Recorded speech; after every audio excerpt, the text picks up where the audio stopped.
Hello and welcome. This is Rooflemonger, and this is BABERUTHLESS. and here we are again with our next episode of Gon With The Wind, and we're well, I was saying we're getting pretty far. We're not realistically getting far at all because we're only in like Not the 30s really. because this is a long freaking show. But like in the context of a normal show, we'd be getting pretty far along at this point. So in today's episode, we're covering episodes 33 through, and I wrote this down, I already forgot, 38. There we go, beautiful. And we got some stuff to talk about. So before we even get directly to it, because we always got to yap a little bit, I think about Hunter x Hunter, I want to establish is Hisoka. Because in watching these now, I don't know if he's like the big bad, like, but Hisoka's definitely kind of been, to me, establishes like the building point of the show now. Like all roads lead to Hisoka. Yeah, one of the primary antagonists. Maybe not always the antagonist, but like, they're always building up to him in some way. Because in these episodes, we have the showdown with Gon and Hisoka, their first proper battle, if you will. And like in the previous episodes too, they've established like he's smart. Like he ain't just some like dumb bad guy, right? He's physically like super strong, I guess, because he can have his arms cut off and not even flinch. Most people would flinch. Like Wolverine could grow his arms back, right? And Wolverine would still go like, "Oh, bub, like you got me." Like he would not be happy about that, right? Yeah, no, for sure. I think he's just a little bit like my impression is like he's maybe a little bit of a I don't know what the term is, but like psychopath or like, sociopath. Like I definitely think he'd be on like some sort of serial killer list, especially for sure. Because these are the set episodes, definitely heard some things about Hisoka leading up to the show, right?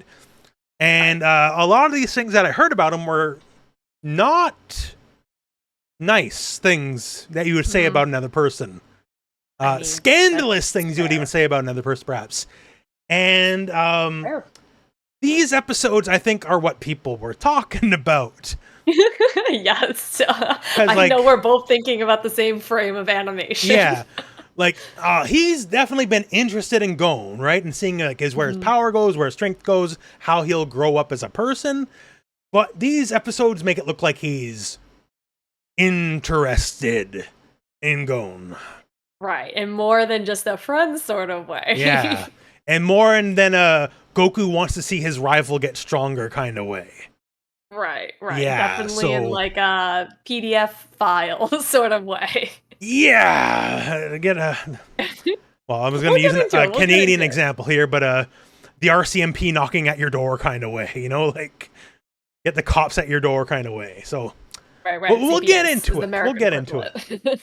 And during these episodes, when they're talking about Nen, and we have Nen, Ren, Hatsu, something. Ren and... we got our subclasses of Nen, and then we have our subclasses of subclasses. Because there's like an actual class system, right? And we're going to get into it.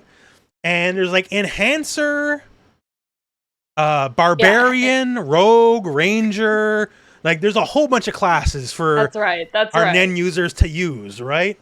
And it did lead me to a profound truth, actually, that a book series I find very near and dear to my heart, more than likely sort of ripped off Hunter x Hunter, and that is the Cradle series by Will White. I like these books a lot. Once again, we're a Fighting Game Aligned podcast. If you like any fighting game stuff, this will probably speak to you a lot. Because it's about growth, training, getting stronger, and hell of special abilities. But a lot of how this works, Cradle, is it works under a lot of what I now know for the rules of Nen and all the various... And no, I don't want to buy the book. Amazon, thank you. But yeah, it works under a lot of the same rules. We'll get into it when it happens. I don't want to go too long right now. But even the very first book, when they're learning what their Nen class is and they have like the test on like the little water bowl or whatever. Yeah. It's exactly how the first book begins when they find out what their life class is going to be. That's interesting. Maybe they took it a little too one-to-one, you know, directly it's certainly like, you know, things will get inspired by other things all the time. That there's nothing wrong with that. Like last week we talked briefly about Fist of the North Star. Fist of the North Star is heavily, impossibly based off of Mad Max. And there's nothing wrong with that. Right? That's fair. It's only wrong... Or go ahead. Oh, sorry. Go ahead. No. Go ahead. Finish your thought. No, the only time it's wrong is when you lie. Like, what the fuck's the series called? The Catching Fire series, Mockingbird, Mockingjay. Oh yeah. Hunger Games. Oh yeah. Hunger Games. And Hunger Games lady's like, Battle Royale? I've never heard of that. And I'm like, lady, you're a bald-faced liar. What are you talking about? Like, I've never seen something more inspired by, and you're here saying you've never heard of Battle Royale. So I've never heard, I don't think Will Wright's ever said he's never heard of Hunter x Hunter. My understanding is he's a Yu Yu Hakusho fan. So he's in the ecosystem already, right? But I never knew. So here I am with all these like, martial arts battles are a specific thing. It's not called Nen, it's called Madra in this. And you can have your Madra classes, water, earth, fire, shadow, and then you get into some of the fun ones like dreams. And there's definitely stuff that makes it its own thing, because it's half medieval martial arts fighting stuff, and then it's also half Star Trek. Okay, interesting. Is it based on like? It looks very like Asian inspired. Yes, it's very the character on that book. Yeah, that's like these would be like the main characters. That'd be Wei Shi Linden, and they're very much like young man, young lady. They might fall in love. Who knows? All right. Yeah, and it's a very young adult-esque. Yeah. Okay. It's super young adult. I'm not gonna lie, right? But it fulfills that sick need of like power scaling and getting stronger and learning new abilities, right? And this is Little Blue. Cool. Little Blue's their little buddy. It's basically Puck from Berserk, because Little Blue has healing magic. So every time they get like fucked up beyond recognition, Little Blue can just heal them, and then they're good for the next fight. Okay. But I'll say this. Okay, here's what sold me on the book very early on, right? So Wei Shi Linden, and we will get to Hunter x Hunter, I know, which is, I just got to tell you on this, because we'll get into it because it's a lot similar. But Wei Shi Linden does the water bowl test, just like in Hunter x Hunter, right? And the idea is he is unsouled. He doesn't have a class. Interesting. Everyone's born into a class, right? And he doesn't have one. So he's like, well, and if you don't have a class, it's like a caste-based society. You can't do anything. So like even little children have classes. Right. And it's kind of like My Hero Academia almost, where like everyone has a quirk. Yeah, and he's effectively quirkless, right? Right. So he has to train 1,000 times harder than everyone, and like things that like things that would be afforded to a 6-year-old are not afforded to him. Okay. And eventually he learns a forbidden technique that only unsouled people can do because they don't have a class. Okay. Very much. Yeah. And all it does is it just takes away the other person's ability. Oh, okay. So all it is it just makes them like him. Right? And then they don't know what to do with that, right? Yeah. Because they've never grown up like that. So it starts off, he's like 20 or something when the book starts.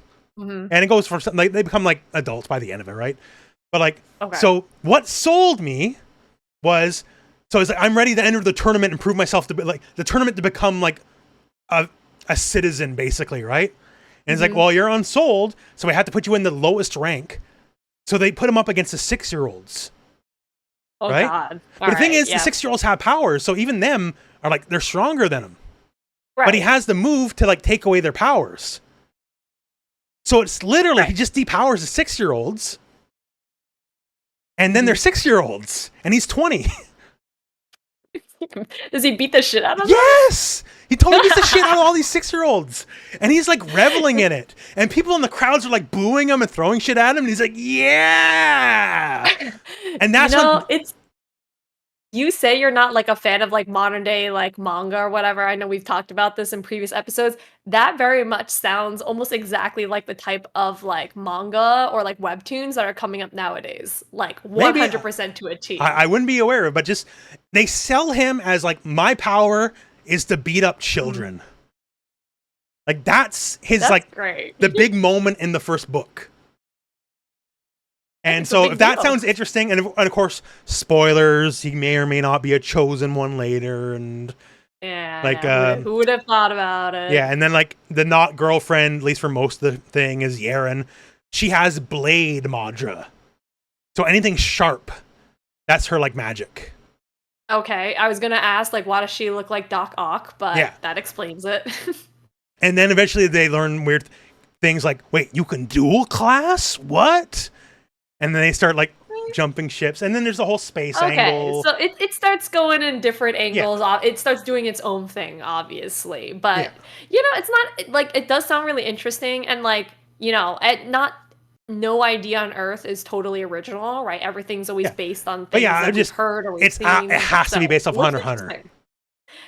Oh, for sure. I very much got vibes from not from this book series, like the water test is different, but like in Naruto they have like a thing where they have their own chakra affinities, so kind of similar. Yeah, I was gonna say, we'll get into it. I want you to badmouth. Just this image looks stupid as fuck, but actually kind of by the end this is actually where it's at. I thought that was Zuko. The dude is very Zuko coded. I don't know which came out first, but he, like, my mental image of him was always Zuko without the burn. But this is sort of where it ends up. Like when he starts having the power to have all the powers in the world, right? But yeah, I just threw one of my favorite book series under the bus for the sake of Hunter x Hunter. All praise Hunter x Hunter. The shit I loved is fake and lame. And now, if you can briefly throw Naruto under the bus, thank you. You want me to talk about the chakra system? Yes, absolutely. How Naruto's fake and stole from Hunter x Hunter. Okay, so I got no skin in the game. Like Naruto, like obviously I've seen it, but it's not like a series that I'm like super invested in. It's just literally something I watched growing up. But basically, and it's not as in-depth as like the Hunter x Hunter Nen system. Like the Nen system is way more in detail, goes way more in-depth. So to be fair then, in comparison, Naruto is shallow compared to Hunter x Hunter. It is. I mean, when you think about it, like we talked about before, like something like Dragon Ball, it's just like you have your chi and then you power up your chi and then you go like Super Saiyan, you know? So Naruto is probably one step up from that. And then, you have Hunter x Hunter, that's probably like 2 or 3 steps above that. But Naruto is slightly more complex. So basically and they don't really, from my understanding, they don't really get into this until like way later in the series. Whereas like Hunter x Hunter, I mean, obviously we're like 30 episodes in, but it's relatively earlier in the series comparatively. But basically, like, everyone uses chakra or chi or whatever, but they call it chakra, right, to do their different ninja techniques and stuff like that. And basically everyone has a different elemental affinity, right? So I think there's like electricity, water, fire, wind. I'm sure there's other ones I'm thinking of. I know Naruto has a very big frog. Yes. Like the one guy's got like a weird eye. Yeah, Jiraiya. That's about it. Jiraiya. He's like a cool sensei. Well, cool subjective, but he's like Naruto's like sensei sort of deal. Like we're doing this because like Hunter x Hunter has the fighting game, right? So I'm like, okay, if there's a fighting game, I gotta watch the anime, right? I hope there's never a Naruto fighting game. I don't want to have to learn Naruto. Maybe they'll come up with another Jump Force game. Like I would. Hey, if it's an arena fighter, it doesn't count. Arena fighters don't count. All right, fair enough. Like I was worried today. They just announced there's like an all new My Hero Academia, right? Yes. And like maybe because actually I do know My Hero Academia, and it should have ended after All Might fought One for All. By the way, because everything past that, I just don't care. I was not invested anymore. Which that's fair. I was the most invested when All Might fought All for One. Like I was like probably the most invested I've been in anime for like years. Really interesting. Yeah. Okay. All downhill, but that anime was meant for Western audiences. Apparently, it's not very popular in Japan, from my understanding. It's superheroes. It's like Western superheroes, but anime. Like it's absolutely meant for the West. Like All Might 100%. Is absolutely Superman. Like that's why I like All Might. Like. He's cool. He's cool. But then you see, you're right. But he also has like, you see the other side of him that's not All Might. Like it's powered up form. Like he clearly has. Yeah, it's almost like he's like Superman, and the other side is like Clark Kent. There you go. Yeah. But sorry, going back to the chakra system. So you each have like an elemental affinity, and essentially it's like, we'll get into this more in the specific episode they talk about it, but like if your chakra, like whatever your elemental affinity is or whatever, you have an easier time doing those types of moves. So like you have a fire affinity, you have an easier time doing like fire ninjutsu moves. And then like, you know, if it's like I think if it's like further away, like it's like a water move, you have a harder time doing it essentially, which it's obviously a lot more complicated in like the Hunter x Hunter Impact world because they go really they have diametrics, like you can multi-class, but if you're a barbarian, then your wizard levels is not going to be very good. Yes, it's very much like you put stat points and like into certain buckets, and yes, just to be clear, I know they use proper. I remember transmuter and enhancer. Everything past that, like when they're explaining all this, like my eyes were rolling in the back of my head because I'm like, I was not ready for this fucking Dungeons and Dragons 5th edition rule book to be dropped on me. You know, like. Okay, but the thing is like it's actually kind of important. Like, I'm sure it's totally a lore dump. I'm sure it will be the most important thing in the history of the show by the end of it. Right. I'm just saying initially it was thrown at me and like whatever I was expecting, it wasn't that, you know, like. Yes, for sure. But we'll get into that in the actual episode that they talk about it a little bit. Yeah. Okay. So before we get to the episodes though, fighting game talk, we got to do some fighting game talk. Okay. So the Hunter x Hunter Nen Impact demo is now on PlayStation 5. So it was only on PC for a while. Now it's on PlayStation 5. So if you haven't played it for whatever reason, there's 6 playable characters, 90% training mode, like all the stuff you need anyways, right? I don't think it'll let you do like the high level replay advanced. That's fine. Buy the game at that point, right? But if you don't have a PC to play on PlayStation. It's there now. I just noticed your shirt. You have a Chun-Li, rocking a Chun-Li shirt. Yeah, this is from the Direct Relief charity stream that I was doing. Okay. My shirt finally came in, so I'm repping it today. Okay, there we go. So we got some Street Fighter. Speaking of Street Fighter, the new Choose a Main video is now live on the main channel. I struggle to think of people that would watch here that don't watch the main channel for some reason, but in case you don't, and you're in the mood to watch a 4-hour Street Fighter 6 video, boy, howdy do I got a 4-hour Street Fighter 6 video for you. So... Well, I've been watching it, actually. I watched for the first couple of people, but you don't have to watch the full 4 hours. Like, I mean, if you want it, like, that's awesome, but you should. But I specifically skipped to because I think I mentioned this before, maybe not on the podcast, but, like, I haven't really found a main that I really love in Street Fighter 6 yet. But I was like, okay, let me just, like, try picking up Mai, because I just think her character design is really cool. And your guy been super helpful with that. It's like very much like beginner friendly type of material that like I was really needing, because I looked at a bunch of other guides too and I was like, dude, this is too much for me. Like I need something. It's the thing I do, right? So I'm happy it works. Very good. That's my niche, I guess. But yeah, the idea of Choose a Main is just basically I go through every character and I just try to sell you on the character. Right. I mostly succeed in that, except for Lily, because I couldn't lie about Lily anymore. She's just the worst character. So like ridiculous. It's okay. It's okay. Yeah. I mean, you're being upfront with what you're getting, which is what people want. Yeah. But everyone else, I think I did a good job of selling people.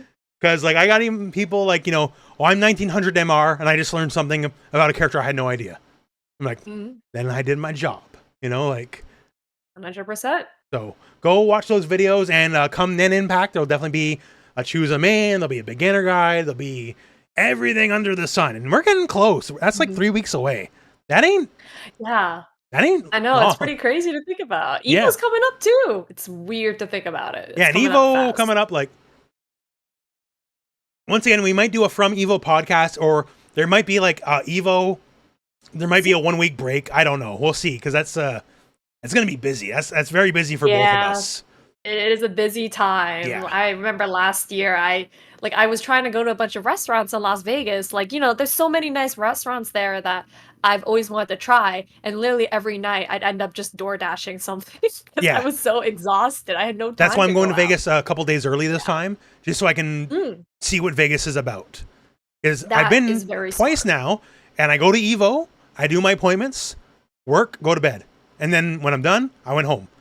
Like, so I didn't see anything in Vegas at all. Like, Yeah, no, definitely check out the shows. Like, I don't know. Yeah, you can hit me up for recommendations. I've been to Vegas. So yeah, if you got recommendations, by all means. But yeah, so I will be there a bit early just to like live life and not just work nonstop, basically. I know, but which you besides very much need. Any other fighting game stuff? I think Facum Ram comes out soon, but yes, he does. I also feel like July. People aren't that excited, to be brutally honest, and especially with Sagat coming out. If you're putting your money on one Muay Thai character, Sagat's that character. It's not Facum Ram. I mean, there's a reason they released Armor King so quickly right after that. Yeah, they showed the Armor King trailer before he even came out as basically damage control. Yes. Like, we're sorry, here's someone you actually care about. Well, I have one friend who's very excited about him, and he's literally the only person I know, but, you know, I have nothing against him. I'm just like, if you could have, you know, because it takes so long to make these characters that it's like, okay, you know, now we're starting to get the territory of like someone else could have been in here. It's one of those things where like the work begins on this so much earlier than people think it does. Like so much. Like work on the season 2 characters assuredly was beginning before Tekken 8 even launched. Like not a high percentage perhaps, but assuredly, right? But Facum Ram wasn't that popular in Tekken 7 either. You know, like, and don't be one of those, well, we should have put in Lei Wulong. No. No matter how much people bitch about Facum Ram, he'll still sell more than Lei Wulong, right? People said, put Lei in the game, put Lei in the game, put Lei in the game. Then they put Lei in the game, and nobody played Lei. So, yeah. Like, sometimes you gotta be real about it, right? Right. Street Fighter, Ingrid. The old heads complain about Ingrid, but because they're gonna do something completely different with her. She's definitely not just gonna play like fucking Capcom Fighting Evolution. Like, that'd be complete.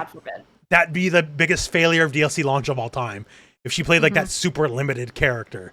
So whatever the plan is, I don't know what it'll be. My biggest fear is they're gonna make her play like Rose, and then if she plays like Rose, I'm gonna main her, and it's gonna make me look like a monstrous hypocrite, right? Because I've been like the face of hating Ingrid. But I main Rose in Street Fighter 4 from day one. Street Fighter 5, Rose is what brought me back into Street Fighter 5 in the later years, right? So if she plays like Rose and she has she's like a magical girl. Rose is a magical girl. Like I like big normals and like non-standard zoning. So okay, so you're a function, you know, first sort of player. I like Rose too. Like Rose is a cool character, right? But like if someone plays like that, like and hey, I'm not just a function because like here I am complaining about fighting for Lily all this time, right? Fighting for this character that can't function. Like, screw functions. She doesn't function, right? And here I am fighting for her all the time, so. But. All right, fair enough. I mean, we will see. I mean, she's still a long ways out. I think she's not coming out until it's like this time next year. Like, so it's. Yeah, like, we have no clue. Whatever, like, who cares? Like, TBD? Sagat, we'll see. I just think Sagat might have a command grab, just because they gave Akuma one. Okay. And zoning won't be as strong as it traditionally is just because parry exists. Right. So you can always, even if it's slow, always march forward, right? Versus traditionally Sagat, you can't. You have to make a risk at some point, right? Because you'll just get pushed back by block stun. If you parry, you don't get pushed back. Right. Sorry. I was just thinking, I've literally been playing, so every month I go through like one random fighting, like retro fighting game. And so like I have like a randomizer on my Steam Deck. And this particular time it happened to pick Street Fighter Alpha 3 and Sagat in that game. Oh my god. His like uppercuts are insane. Like Alpha's the one that made Tiger Uppercut do more than one hit. And I remember as a young lad, that blew my mind. It's crazy. I don't know. It was always one hit. Tiger uppercut. And then all of a sudden it's like, and I was like, my mind was blown. And then he has that like super where it like buffs his uppercut. And I was like, oh my god, like he's like impossible to play against in this game. But anyways, Alpha to say, 3, Sagat. You want some impossible characters, yeah. Try like Aism Sim or something like that. Yeah, Jesus But Christ. Sagat soon, we'll see, and Viper. A lot of people have a lot of hopes and dreams on Viper, and she just won't be that character. Because like this like queen of like one frame links and all that, that's not when there's modern Viper. That's not going to work the same way, right? No? So if you're thinking like Fierce, Faint, Fierce, one frame link into Super Jump Cancel Ultra 2 or whatever, or was it Ultra 1? It was Ultra 1. It was Ultra 1. Fierce, Faint, Fierce, Super Jump Cancel. Yeah, Ultra 1. Yeah, okay. Because it's like, da, da, da, da, Super Jump. Boom. Yeah, okay. Sorry, I'm just like trying to muscle memory that shit in my head. Yeah, I mean, I wouldn't. Street Fighter's this never gonna have shit that complex ever again. Like it's just. Oh yeah, no. They know their audience now. Like they're trying to get more casual people into it, and like I do really like the concept of Sea Viper as well. Like her being. Oh, she's cool. Like. Yeah, she's very cool. So I welcome her inclusion. She's like I remember the fights at the time where she's just an SNK character, and like yeah she was she absolutely was, but guess what we have SNK characters in Street Fighter now. That's how this works. So now it's fine because like now it's cool. She's basically just like Vanessa and Seth like with like techno gadgets, right? Like yeah, she's literally almost got the exact same outfit and everything. Yeah. And yeah, so I don't know. And she has all the weird tech too, because that is more of an SNK kind of thing to have the weird tech, right? So oh god, yeah. And she had ground pounds, which is more of an SNK style move. You know, she could super jump. Street Fighters don't super jump. Viper could super jump, right? Right, very SNK coded. Yeah, KOF has 4 jumps. So anyways, but yeah, so this is the 2009 arguments, right? Right. Yeah. Coming back. No. I mean, hey, she's coming whether you like it or not, and we will see what she's like at that time. Yeah. Hunter x Hunter, episode 33, An Empty Threat. So, God, it's a good thing we don't do this professionally, right? For money, because like, this not professional. But, so we left off, and Hisoka fought it was Castro, right? Castro, yep. And Castro's like, look at me, I can do this thing. But then Hisoka's like, oh yeah, but I can do this thing, but next level you. Such is the power of Nen. And basically like, okay, so Hisoka's a threat. Hisoka's doing his thing. And he's a tricky dude. And can like just sacrifice body parts and pull like playing like the Ace of Spiders or whatever nonsense he pulled out of his arm. Right. Like a bunch of nonsense. But yo, Hisoka's strong is basically the takeaway. And we go into that. He's very deceptive. Yeah. So Gon has promised not to use Nen for 2 months because the teacher's like, you're going to screw up your body because you're already hurt from fighting Beyblade dude. And here I have this like promise string ring, the promise dealy around his finger. Promise thread. Promise thread. That's the one. And it's like, well, Killua is like kind of like pissy. So how do you know he didn't cheat?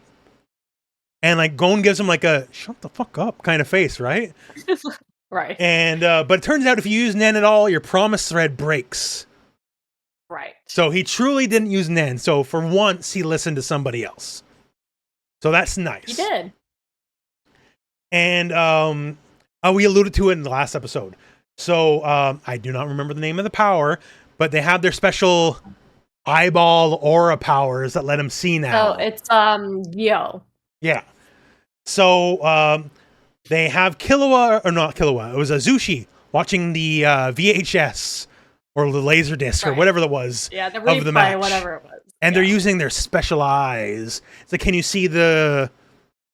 God, see, I was talking about friggin' mentioned Cradle, right? Yeah, his bungee gum. Yeah, no, right? but I was because I just mentioned Cradle. I'm like, can you see his Madra? Because that's the term they would use in Cradle. But like, no, it's his aura or his Nen. Because now I'm getting the streams crossed because my life was broken. That turns out one of my favorite book series is a total ripoff of Honor Honor.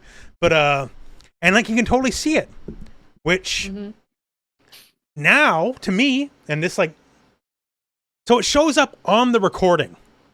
The spiritual energy shows up in this analog medium, right? So all I'm thinking of, because my brain's broken, is this universe will be a really fun universe for all those shitty Ghost Hunter shows. Because like if they're like trying to catch them, if your actual magical energy can actually be captured on film and shit, right? So they're like in the abandoned insane asylum, and they got the camera, and then they can see like the poltergeist or whatever, because it would show up on camera if you had the special eyes, right? Or they're talking into that shitty... What's the trick they do? They talk into the recorder. It's like, is there anyone in the room with me right now? And they'll get like static. It's like, oh, they're in the room. They're in the room right now. And everyone's like freaking out, right? Like, so I feel like there's some sort of like electromagnetic frequency or something that they're like, oh man, this means they're here, right? There's a term they use. I don't remember. You're very close to the actual... Because I had a phase in my life where I was watching this shit like religiously, right? So my brain goes there. But so this would be a great universe for that show because they actually might find something. Instead of like a bunch of like 40-year-old like washed up ex-MTV video jockey frauds like doing this because their career failed, right? So interesting universe is what I'm saying. So anyways, they can see it. Although the teacher's like, good job, Zushi. You saw all of the Nen strands for the bungee gum except for one. Idiot. Like, unspoken. He didn't say it yet, but it's implied that he's a failure. You've got room to grow, you know, like why didn't you catch it? And so this is the episode where we're gonna talk more about like children's safety around Hisoka, I guess, later. But this is a good children's safety episode in general. Because there's some honest to God, by the definition of the dictionary, kidnapping in this episode, right? Right. Like literally forcing like blackmail, like, like extortion type shit going on right now. Yeah, so like the zoo crew comes in and they nab Zushi's ass. Like they're just like behind him and they just get him. And like specifically like in a very like 90s public service announcement, don't go into a dark alley alone kind of dark alley, but he went into the dark alley alone and they got him, right? Literally was there. Right. And then this is like hell of blackmail, hell of extortion.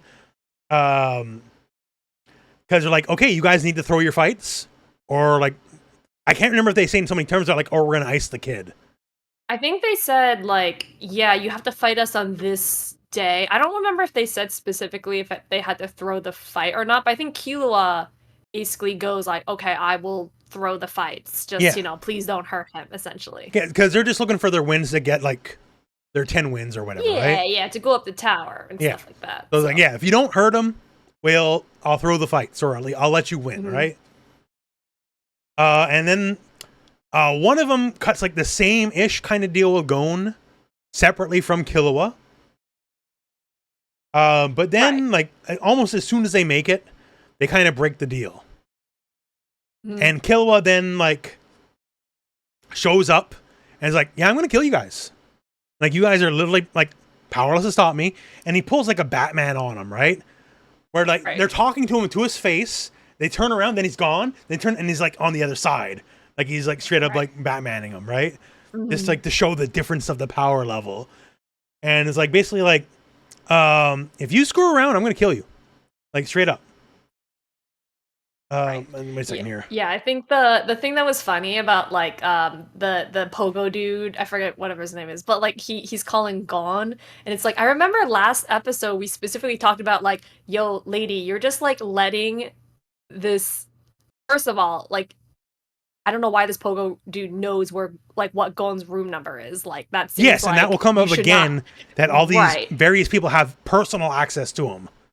Right. And then like literally like as they're writing down the date, like, oh, I want to fight on this date, you know, because they agreed, whatever, we're gonna fight on this day so that these guys don't hurt Zushi. Literally the lady at the desk could have been like, oh man, hey, like this seems weird. Like what is going on? Like, you know, she could have stepped in at any fucking point to be like, hey guys, this is not cool. We're not allowing that. But apparently at literally anything goes on these floors. Like forget about child endangerment, stalking, yeah, you think there'd be a level of professionalism given that they sell tickets for money? Right? But I guess we're working on like Dana White rules. Like, as long as I get sales, I don't care how it actually goes, you know? Like, yeah, I mean, as long as it sells. But I have a question for you. How do you feel about these characters being the sequel to your boy Tompa as the newbie crushers? I do not like these characters. Like, these people are in it because they have personal gain. Because they will advance. They think they'll be floor masters. We have not been introduced to floor masters as of this time. I'm pretty sure these guys can't match up to whatever a floor master would be. Tompa did it for the love of it. He did it because he wanted. Okay. He did not make a dime off of it. It probably cost him money to keep entering every year, if anything, right? Personally endangered himself with all these death traps. Like, these guys are looking like they're blackmailing people to throw a match. Tompa never asked nobody to throw no hunter exam. He's like, you're gonna lose because of me, but like, it's not because like I'm blackmailing you. It's because I did it, right? Okay. I mean, but he did have a reason for doing it, right? Now he's not just doing it just cause. He did it for the satisfaction. For the satisfaction of crushing rookies, but they're doing it for like prestige and monetary gain. So it's not for the love of the game. Well, true, but they also might derive some satisfaction from it because clearly they're being very antagonistic. They're not just like, maybe, oh man, but like we just want to beat your ass. They're like, oh no, like as much as I love Tompa and I sort of revel him being kind of a dick, right? I like legitimately, I don't get the feel from the guy that he would meet you off hours after work, after the test, and like try to kidnap and blackmail a child. He's an on the clock kind of guy. Right? Like, if it's not the hunter exam, if it's like legitimately not the hunter exam, he'd give you a real drink. He's like, man, remember that time I fucked you over real bad? Man, got you good, didn't I? But then like they can just laugh about it. Okay, fair enough. I mean, like I'm also under a similar impression. These guys are mostly just stepping stones for Gon and Killua. But I do not anticipate these people will be here 100 episodes from now. Yes, well. Oh, and I do have here my hot take notes. So when Killua is like intimidating these guys, and this also I guess might have got a little ahead because that also happens somewhat in the next episode as well. But I wrote he's basically pulling like an Assassin's Creed on him. He's just like shadowing him, like, and it just drops in all Ezio auditory like. But yeah, so that's kind of the main thing of the episode. It's mostly setup to like what's to come next. Pretty much. Although they do show at the end of the episode, I think like they actually rewatched the Hisoka match as well. Yes. Okay. They do it, and then I think if it's here or this next episode, where Killua then uses special eyes and he can see. Yes. All the strands, not including the ones Zushi missed. So he's just that much better, and that unfortunately will come into play. That so soon after his introduction, Zushi's going to get power scaled and left behind. But we'll get to it when we get to it. But the next episode is episode 34, The Power to Avenge. Yeah, so I can pick up on this episode if that's cool. So basically you have... so at the end of the last episode, basically Killua wins against default against the zombie dude. He kind of looks like the Chinese zombie dude. Yep. Like Lele. I think it's just like the style of outfit that he's wearing, but I forget his name. Sadaso? Something like that. They're the Scooby-Doo crew. That's what I'm calling them. Like, that's all they are to me. He literally has like this like vocal tick. He keeps going like, hey. Yeah. I'm like, why the hell does he keep doing that? But yeah, to me, they're literally just Scooby-Doo villains. So like, that's why I'm just saying Scooby-Doo. Yeah. Just literally being goofy as hell. But basically, like so then it moves on to the next match, right? So Killua won the last match against whatever that guy's name was. Whoops. And then basically it's a rematch of the fight that Gon lost in the previous episode. So Guido, Pogo Dude versus Gon. This time Gon Beyblade has Dude. That's what I call him. Yes, Beyblade Dude. Yes, I call him Pogo Dude, but I don't know. He's literally both. Both are accurate. Both can exist at the same time. But yes, so and then Gon has his fishing rod this particular time around. So and somewhat better. Yes. Not to interrupt, but I do have here my hot take. No, I just want to address this specifically.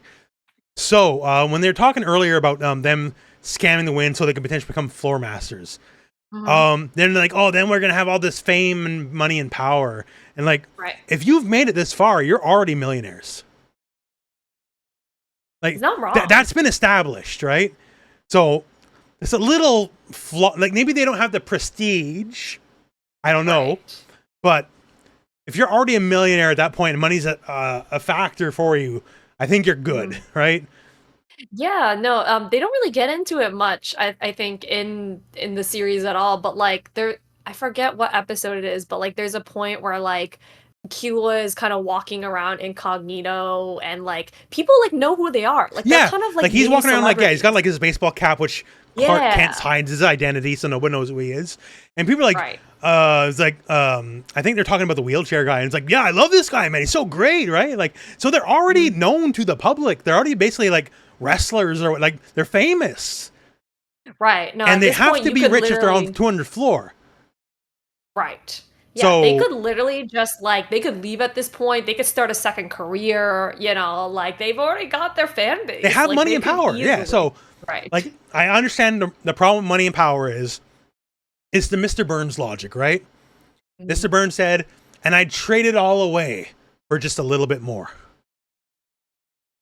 Because once you got it, it's not enough. Right. You would know too. Like I know, but you would know because you're a YouTuber like me. Think of that first time you ever got a 10,000 view video, right? And all the happy brain chemicals are going nuts in your head. Oh my God, 10,000 views, 10,000. Oh my God, right? You're high for like a week off that. And then what happens? Then 10,000 views becomes normal. And then all of a sudden, after a while, 10,000 views becomes a disappointment. And it's not enough. Now it has to be 20,000. Now it has to be 30,000, 40,000, right? Right. I mean, like, so you know, logic. And I think that's why you just have to, well, I think it helps. I don't do this for a living. So it's like, even if a video flops, I don't have to worry about eating next month or like what I'm going to do for my rent. Yeah, see, for me, it's like, can I pay rent this month? Right. So it very much becomes the messing with my brain part definitely gets me more neurotic than the average person, I'm sure, but... But yeah, I mean, but like, I totally get what you're saying. Like that hedonistic treadmill of like, and then once you hit your first 100,000 video, then it's like, oh man, like, when am I going to hit it again? It's like hitting the like hitting the lottery kind of. I think keep doing it again. Okay. So for those of you who don't know, hopefully this picks up on camera. So here's like the YouTube app, right? Oh, please go into focus. It's kind of blurry. It's kind of blurry. There we go. So it's going to be reversed too, I think, but so it says here 1 of 10. So my last video, 1 of 10. So that means in the current space it's been doing, it is performing the best of the last 10 videos. So YouTube gamifies your life. If you're looking at this on desktop, when you're 1 of 10, I know you've seen it. When you're 1 of 10, it shows like fireworks going off. Right? Fireworks and confetti are going off on 1 of 10. And like that fucks with your brain chemicals, right? So you're so happy when you see 1 of 10. But then after a while, when you don't see 1 of 10, then you're sad. And then you'll see like an 8 out of 10. So that means if your last 10 videos, this is 8th out of those. And then you start seeing a bunch of red pointing down arrows on everything because it's not doing as good. And then your mood's ruined for the rest of the day, right? Like, yeah, no. Back when I worked 9 to 5, or more realistically, when I worked 10 to 8, because I worked midnights most of my life, right? But you know, you clock in, you clock out, you're done, versus this shit of numbers that's always messing with you. Yeah, and I think the thing that really sucks about it is like you're always left guessing, and like not even I can almost guarantee this, like working in the space that I do for my day job, like you can never truly know how to completely, like, quote unquote win over the algorithm, right? It's a black box, and it's like, and there's so much of YouTube that is just totally out of your control, even when it comes to just like things like getting support for your channel if something goes wrong, as you are very aware of. It's extremely difficult to just like get a hold of anybody. And so it's like you're pouring your heart and your soul into this, I don't want to call it soulless machine, but like low key, like literally gamified, you know, gamified.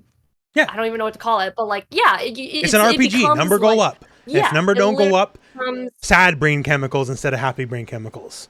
It literally becomes like a game that you begin to play and try to optimize towards versus just the experience of making videos because you want to make videos. And I'm well aware that I'm very privileged to be able to say, like, you know, my livelihood doesn't depend on YouTube, but yeah, just the way they do it, it's not conducive to mental stability in any sort of way. All of my friends, right? Every single one of them knows when I've had a bad YouTube day. They can tell just by looking at me. But yeah, that's a YouTuber. Whoa. I know, like, my cousin's son, right? So he thinks like I'm a god because I'm a YouTuber, because the kids think YouTubing is the best thing ever. And like, it's certainly great to a degree. Like, there's great things about it, but there are days where like I miss working midnight sometimes because it's just stable and normal. And especially because like I don't exist in that like high income bracket. You'd be shocked, folks, what a YouTube video can make sometimes, or conversely how little it makes sometimes.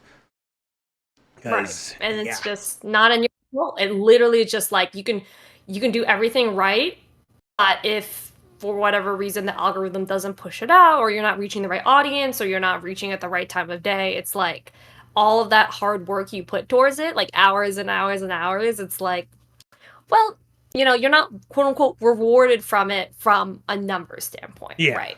So there's videos I make versus like videos that I understand will do better and videos I understand will do worse. Right. So like if I make a lore video, I'm well prepared. I'm making this because I want to make it. And I'm prepared for it like not make any money.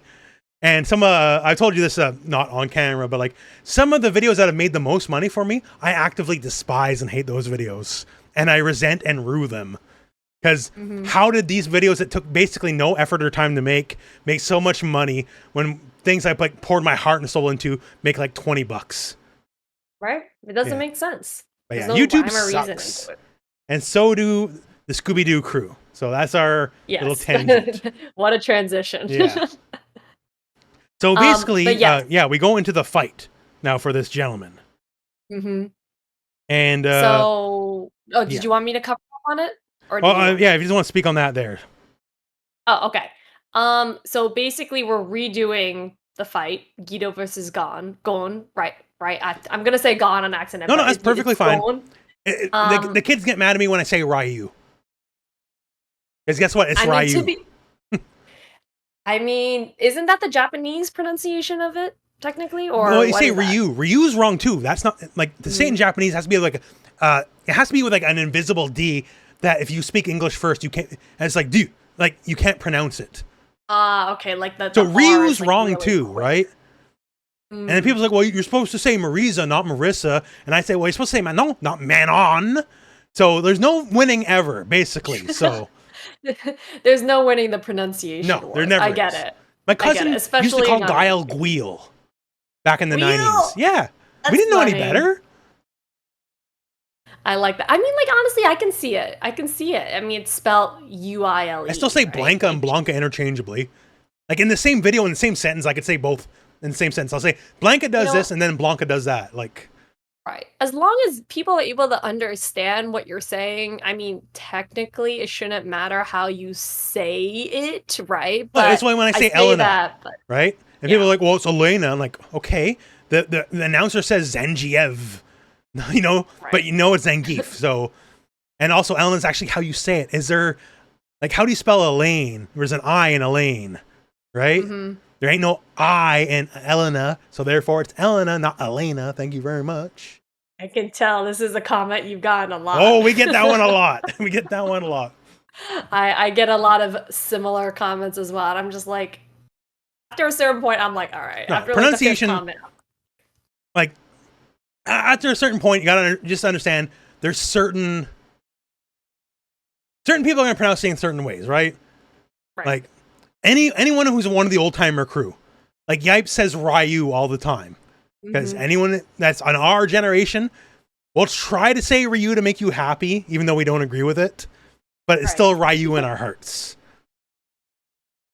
Fair enough. Yeah. Fair enough. I mean, there's no right or wrong way to say it. Mortal Kombat, Scorpion. He fights for the Shirai Ryu, not the Shirai Ryu. Thank you very much. Right. So there you go. That's absolutely correct. That's true. Yeah.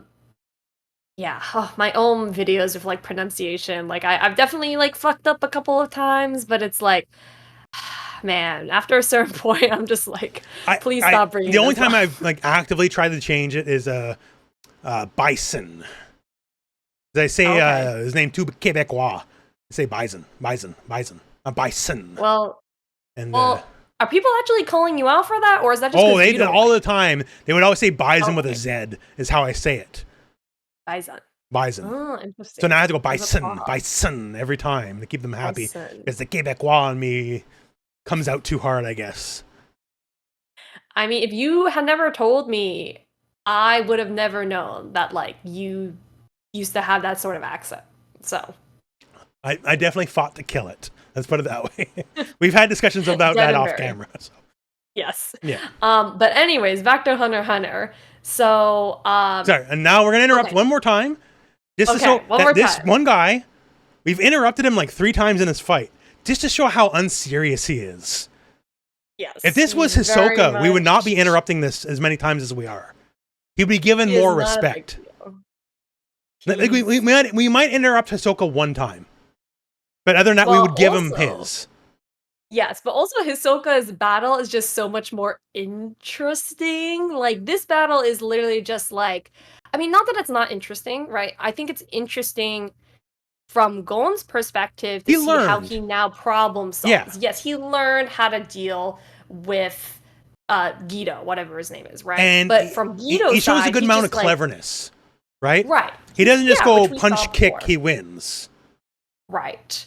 Which we've also, like, in Hisoka's own fight, like, before with Castro, we clearly saw, like, there's a lot of, like, fighting games. There's a lot of mind games that are going into, like, these fights.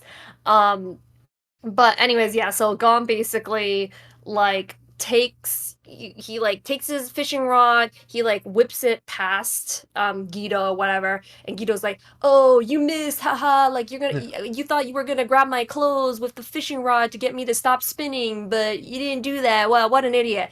And then Gon literally, I don't know how realistic this is, whatever, but like he grabs the edge of the tile. He has a very high tension wire into the air, so it doesn't snap. Apparently it's like fucking made out of steel, carbon steel or something like that, because like he's able to pull it up, it flips over, and then because of that, basically the top, like he stops spinning, and then Gon goes and he like literally like goes to fucking like punch. You think he's about to punch the shit out of him? Yeah, but it's kind of fucked up what he does. It's crazy actually.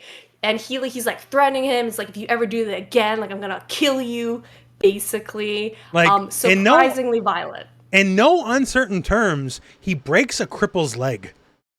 Yes. And granted, he's not a nice guy. He threatened his friends. Like he's owed some vengeance, right? Mm-hmm. But just it's a crippled person with 1 leg, and he breaks the 1 leg he has.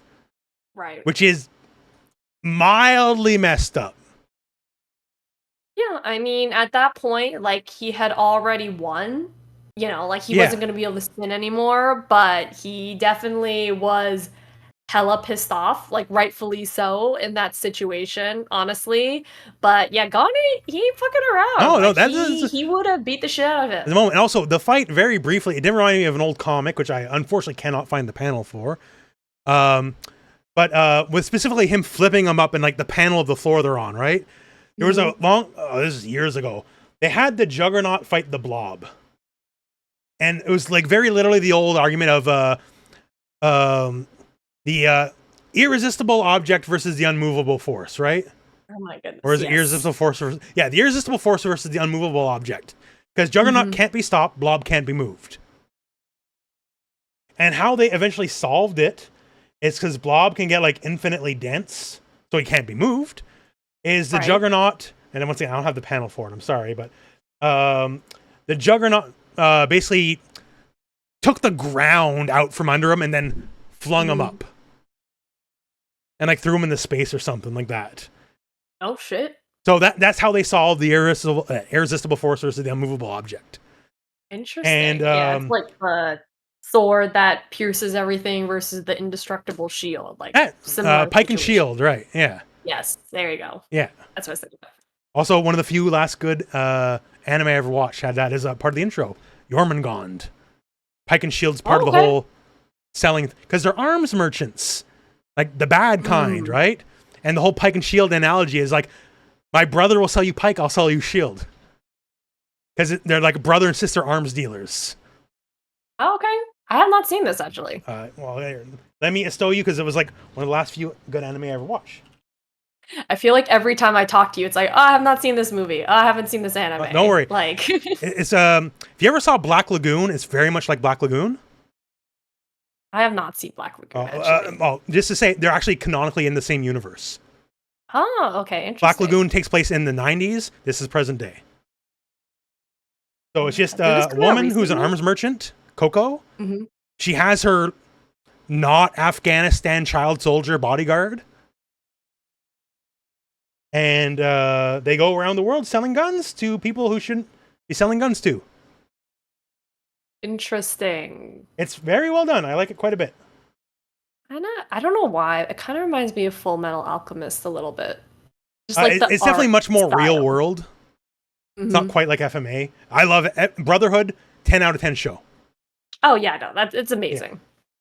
Yeah. Much more than the original anime, which the original anime 7 out of 10 maybe, but although the original anime had better intros, had Ready Steady Go. But yeah, just this good show. Jormungand has Lem. Lem's my boy. That like cool older middle-aged competent dude. Although I realize Valmet's everyone's favorite character because she's like basically Marissa. She's like her design's cool. She's meant to be like from Finland or Sweden or something like that. Although it's anime, so you literally can't tell if anime. Yeah. But she's like super jacked knife fighter. Okay, yeah, no, I can see her abs. Holy shit, look at those obliques. So she's a cool character, and then she has like her I'm too into the fight moments. Do you remember the opening song for this anime? Because I was thinking like again by Yue for like Full Metal Alchemist, like that's obviously legendary. So I'm like, does this one have like a similarly? Undershaft's the second opening. Undershaft. Oh, Borderlands the opening. Yeah. We have always stood on Borderland. Yeah, that's the opening. But yeah, Pike and Shield is a big thing. It's a sub-theme of it, so there you go. So we mentioned Pike and Shield, so that's this 5-minute distraction brought to you by that. Life is complete now. We've learned about Pike and Shield. Once again, the idea, if you don't know the moral, is I have a shield that can stop anything, any attack. I have a pike that can break any defense. And thus, they both are at odds with each other because obviously one should win, right? Right. Yeah. Because both things cannot exist at the same time, right? So exactly. So irresistible force, a movable object.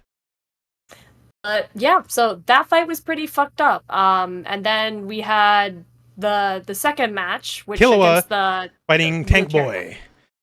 Yes. And so I do here, I wrote in my hot take notes, I'm glad they're not wasting 5 episodes fighting the jobbers. Because like that's definitely a thing Dragon Ball could get away with, is like they're fighting an actual nobody. They'll still burn multiple episodes on it. They're not doing that here. Oh yeah, no, it's literally over in half an episode. Less than that actually. Yeah. So short and sweet, to the point. I think, you do see there's somewhat of a, this guy is a little bit more of a threat. I mean, I could see how a normal person could more easily lose to him. Right. Yeah. Yes, because he's got like he's got his supercharged like wheelchair that he's, and especially because Killua is like uniquely able to handle his hidden attack. Yes, so his hidden attack, so basically he is, I don't know where the hell he got this idea from, but he has snake whips essentially, and so he spins them around really fast, so basically it creates kind of like a defensive layer around him.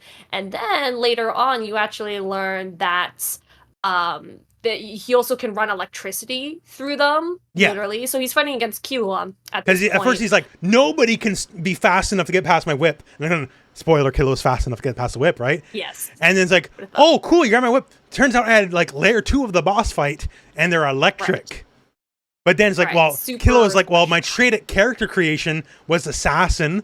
And because I'm assassin, I was tortured, and therefore I'm immune to electricity, actually. So his gotcha got gotcha'd by his gotcha. Right. It's literally like in any other situation, like that would have worked, because you would have gotten, because he even mentions to Gon later, like, hey, don't get hit by those whips. Yeah, Gon like, actually has to avoid this. Yeah. Right. So it's not like this is like specifically a Killua thing, but yeah, he literally like throws his electric whips at him. Killua grabs the whips and then like throws the dude up out of the wheelchair, and then catches him in his arms, and he's still like electrified, and so knocks him out essentially. So yeah, they mess up this guy pretty bad. Because like I don't know if there's like an interstitial or not. Just looking at my notes here. I don't know. They have because they basically go right after that. into Gon fighting him as well.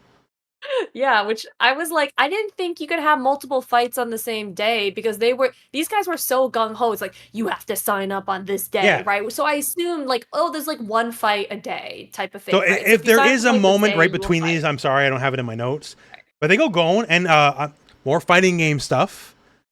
So Gon goes back to the whole flipping his tournament tiles, right? And Gon just straight up uses Hulk's gamma wave. You're right. Like straight up gamma wave, and like he just grabs it and like whips the shit at him, right? Like, and that's when he uses his jungle feral child powers. It's like while he's trying to get not destroyed by like 100 pounds of concrete or whatever it is he's throwing at him, he like Blanca jumps onto him. Because Hisoka's like, oh, they're doing like that diagram thing again. It's like, well, while trying to avoid this, he has to keep keeping a thing of momentum so he can't not go forward, and Gon could like use the parabellum to like intercept him or whatever. Like, I don't know if they needed a whole explanation on that. No, they went fine. Like, I got it. He dodged it and he anticipated the dodge. Got it, right? Like, right. Literally, he did a read. He did a hard read. Yeah. And so basically, because dude's effectively a zoner, he Blanca coward crouch hopped his way through the zoning, and then just was like literally on the guy's chair, and then and that's basically about it. Right. Grabs his wrists and it's over. Yeah. Basically. And at the end, the guy's like foaming like he's dying or something. Like he's like really messed up.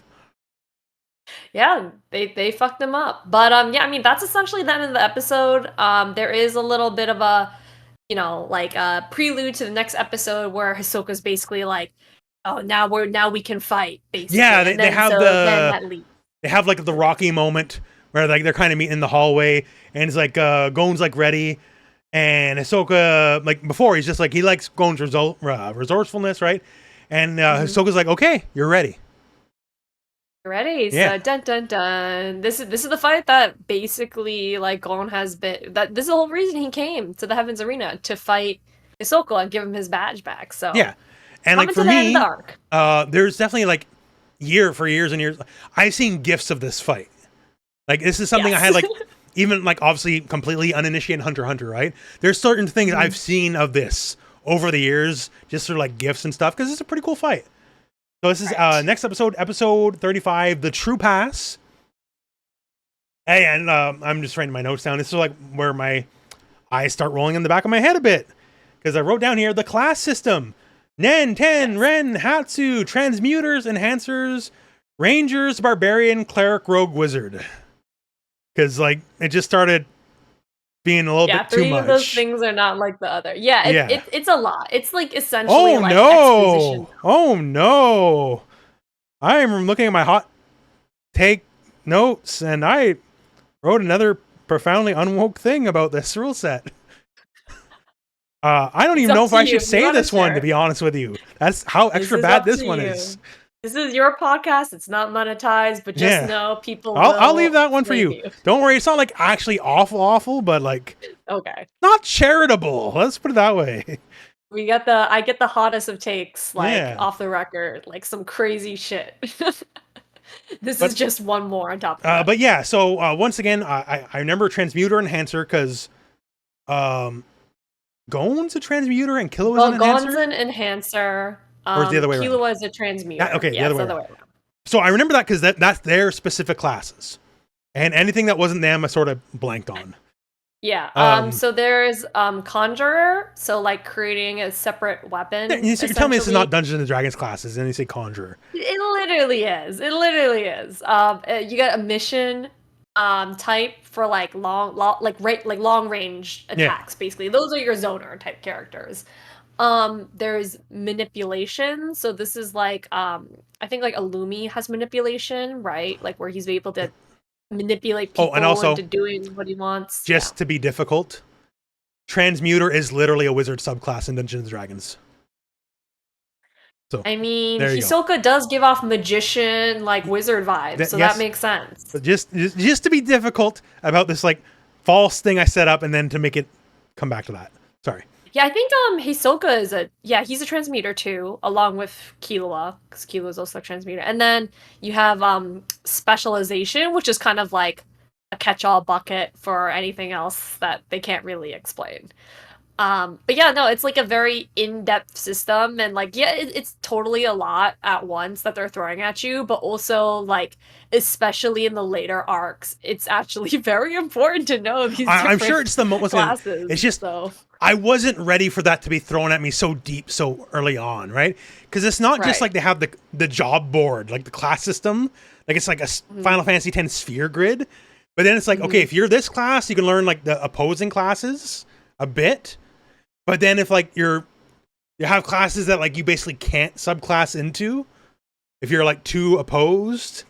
Yeah, I don't remember the exact diagram, but I think it's like the adjacent ones you can learn like 80% of that, and then the ones next to that like 60, and then so on and so forth. But like the one basically is like diametrically opposed to you, like you can't learn. Yes, you can't learn it. Yeah, pretty much. So yeah, I think it's it is complicated, but it's not like it's something you can't understand, right? I think it's like once you learn it, it's there, and you'll just know it moving forward. Yeah, like, and I'll get more comfortable with it in time, right?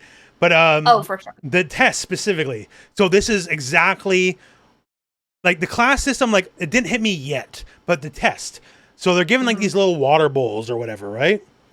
And like how they treat their water bowl is basically what their class is. And once again, in that book series, the Cradle series, that's literally how book 1 starts, with a water bowl, and that's how they find out their class. And that's what I'm like, and I'm like, and then they start going to the class system, because in Cradle, you have your Madra, and you have Madra by classes, and then there's also like, are you an enhancer? That's the type of Madra class, right? Like, there's all sorts of, like, it's exactly this system. That's when it started blowing my mind. Like, holy shit, this book series is literally has to be based off of Hunter x Hunter. Because Hunter x Hunter's been around for like since the 90s or whatever, right? Yes. And like Cradle definitely is not that old. So it just can't be. Like, and once again too, I know, like, I Googled it, and that guy Will Wright is a fan of Yu Yu Hakusho. So like it just had to be. So in the books, when you have no specific thing, you're unsold. But here we have the incredible powers of Killua can create sugar water.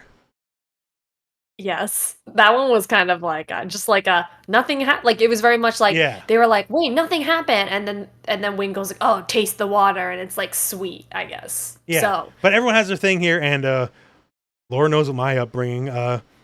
Because Gon can make more water, right? Yes. And with my upbringing, if I was watching the show, say when I was like 8 years old, that's when the show would have got taken away from me. Why is that? Because that's a bit Christ-like. Oh, I see. So now we come back to our analogy, proving me right all along. I was complaining about Gon being the chosen one. And here we are. If this was wine, he could turn water into wine if he wanted to. I mean, maybe he could make more wine out of wine, but... Exactly. Oh, wait, are we talking... No, Killua could make water into wine. Oh, either way, right? But just... It just, like, I had a very Catholic upbringing, right? And so it just triggered that for a moment. And, like, you put these kids together, and you give them, Christ will turn water into wine, and then he'll create more bread and fish and all of that, because he can just make more, right? And between these two kids, they could do that. I think there's much more offensive things in this episode where they would be like, you should stop watching this right now, because... Oh, I'm sure, but just... Yes, we'll get into it. I got bad looks from the pastor for, like, Magic the Gathering cards, right? Oh, man. Yeah, so, I heard Pokemon was, like, a similar thing. Where, Pokemon was the devil. The Japanese, the tricky Japanese, as we all know how tricky they are, because it was the 90s and people still thought it was, like, 2 years after World War II. And, they made this thing here with their devil little rat, their little electric rat, to mislead the children to this demonic thing, right? Called Pokemons. Oh, very different upbringing, right? Once again, I grew up in the middle of nowhere, very Catholic, so I just saw that, and then, like, I just knew when I was a kid, if someone older, someone from the church saw that, that would have been a problem out of the gate. Oh, yeah. So... weird upbringing thing. Yeah, For I did most not grow people, up that shouldn't be with an issue. religion. Yeah, I did not Unless, grow up with religion. unless somehow that is actually the hidden message, and only the true believers could see it. So take that for what you will. All right. Oh God, yeah. Okay, so while they're making sugar water and more water, right? So then we have the first extra suspect Hisoka scene. Yes, so that's the one I was referring to. That's like, there are more offensive things in this episode. So here he is. He's literally completely naked. And he calls Gon directly. So he has his number. Once again, how does he have his number? Once again, he knew he bought plane tickets. Like anything about Gon's footprint, Hisoka has on lock. He knows where he is at all times. He knows all of his personality. Like, he knows when he buys plane tickets and to where, right? There's nothing about this he doesn't have completely, I know where you are at all times, right? Right. It's real stalker behavior. Yes, calling him while he's naked, like, they're leaning in. They are not afraid. They're not shying away from this. And it's only going to get worse from here, too, which is the bad part. Oh, and this is the part where I felt bad, because right after that, Zushi, it's like, Zushi, time to do your test. And then I wrote down, because Zushi's unsold, because Zushi can't do shit. Yeah, he literally, Wing literally goes, sorry, Gon and Killua, you can graduate, which, again, when was this an exam? They never even said that. But, well, we'll get to that. But Zushi, you'll be like, sorry, bro, you gotta keep on training. I don't understand my brain sometimes. I'll just preface this. I'm sure you might have heard the term at some point. What the fuck? Gaslight, gatekeep, girl boss. What is that combination of words? It's just like gaslight, a meme, basically. Gatekeep, girl boss. Yeah. So I guess like a girl who's girl bossing to the point where it's basically just a meme, right? But just like a thing, a thing a woman can do, and there is a male version of it. Okay. And because Zushi couldn't manipulate her or whatever is one of the things, right? Right.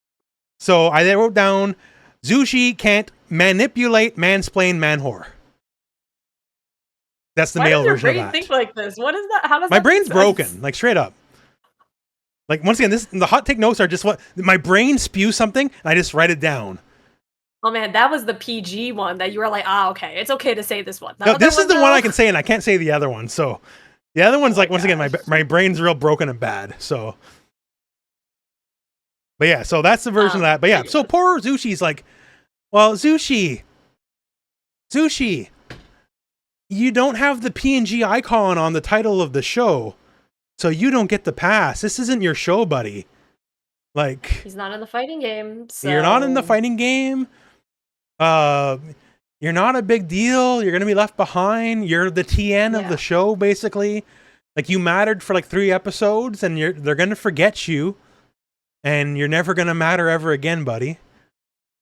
I mean, you're honestly not wrong. What I will say is that, like, one thing that, and we'll get into this, but like one thing that did bother me was that, like, okay, so we'll just get into it if that's cool. Sure. But basically they say like, okay, you have to have learned Nen to have passed the second part of the hunter exam. Yeah, so they do, by the way, say now you passed. By the way, this was the real hunter, which right. He literally says, he said it in as many words, right? And that again, just I didn't throw nothing at the TV or nothing because the rage is starting to go down a bit. But I'm just like, fuck off, right? Like, yeah. No, and it's like literally like, oh, so I guess you don't have to be a hunter to learn Nen, which like we've clearly seen like through like, you know, Illumi and Hisoka, they already knew Nen going in. Yeah. But I was just like, I don't know. Just at this point, I was like, what is the point of the second exam? Like, you don't need Nen to be a hunter, and you don't need to be a hunter to learn Nen. So it's like, why is this the second part of the exam? Like, I don't know. It was a little bit. It seemed kind of like a made-up thing at this point. It seems to exist as a vehicle to help sell you on Nen, right? Like, well, here's the extra special magic, and like, if you don't know it, you're a nobody. Except you can clearly learn it without even having to do anything with the hunter stuff. So, yeah, one thing I do find interesting about this series is that like every arc, for whatever reason, has to have And I think I might have actually picked this up from the from a different podcast, the Versus Wolves podcast, when they talked about Hunter x Hunter. But they mentioned that like every arc in Hunter x Hunter has to have its own like sort of logic for the way, like precise logic for the way things work. What I mean by that is like in the Hunter exam, you had very prescribed specific rules as to like how you could, beat the Hunter exam and get your license. Now we're in the Heaven's Arena arc. There's a very prescribed way of like moving up the tower and, and moving on and it's like, just doing weird. What like you need to do. I think It's when like, the guy there was always like, has to be that here, It's just when the guy was like world building in his head, right? Because they will give you a license without having to know what Nen is. You can be unaware of its existence, right? Right. And you can use it because I think it's mentioned, maybe not this episode or next episode or whatever. It's brought up that Leorio's now taking his doctor exams, right? Right. He's not even learning. He's not even learning that. But like he's using the hunter license to get the money to do it now, right? Right. So, but then like, so to me, I don't know, maybe it's mentioned later, but like he doesn't know about this weird secret bullshit second, third, fourth, fifth exam that you need to know Nen. He got the physical license. He got the paper signed. He's cashing in the checks, right? That's all he cared about. Right. But then it's like, so what's the difference of the real hunter exam or not if he's already getting all the benefits as it stands? I don't know. I don't even think he needed to have a hunter's license to take this medical exam. No, but he needs the money that it gave, right? Like, right, but he could have clearly, through the Heaven's Arena. I mean, not that I think he would necessarily do as well as Gon and Hisoka. No, he's definitely not the fighter. He fighter made of money them. that way. Yeah. Yes, but he could have made money in other ways, like without endangering his life in the hunter exam. To the point, but like the hunter exam, like they're selling us, like I gotta do this, right? Like. The hunter exam to him was the golden ticket. That was his Willy Wonka moment. That's fair. I just feel he didn't think that through because so many people probably not. Like, because apparently, yeah, like even if you're like on floor 10, you can be a millionaire, right? And like, do they not have student loans in this world? Like, you could just—that's what everyone in America does. You just go. Well, to debt keep in mind too, he's like 14 years old or some bullshit. So.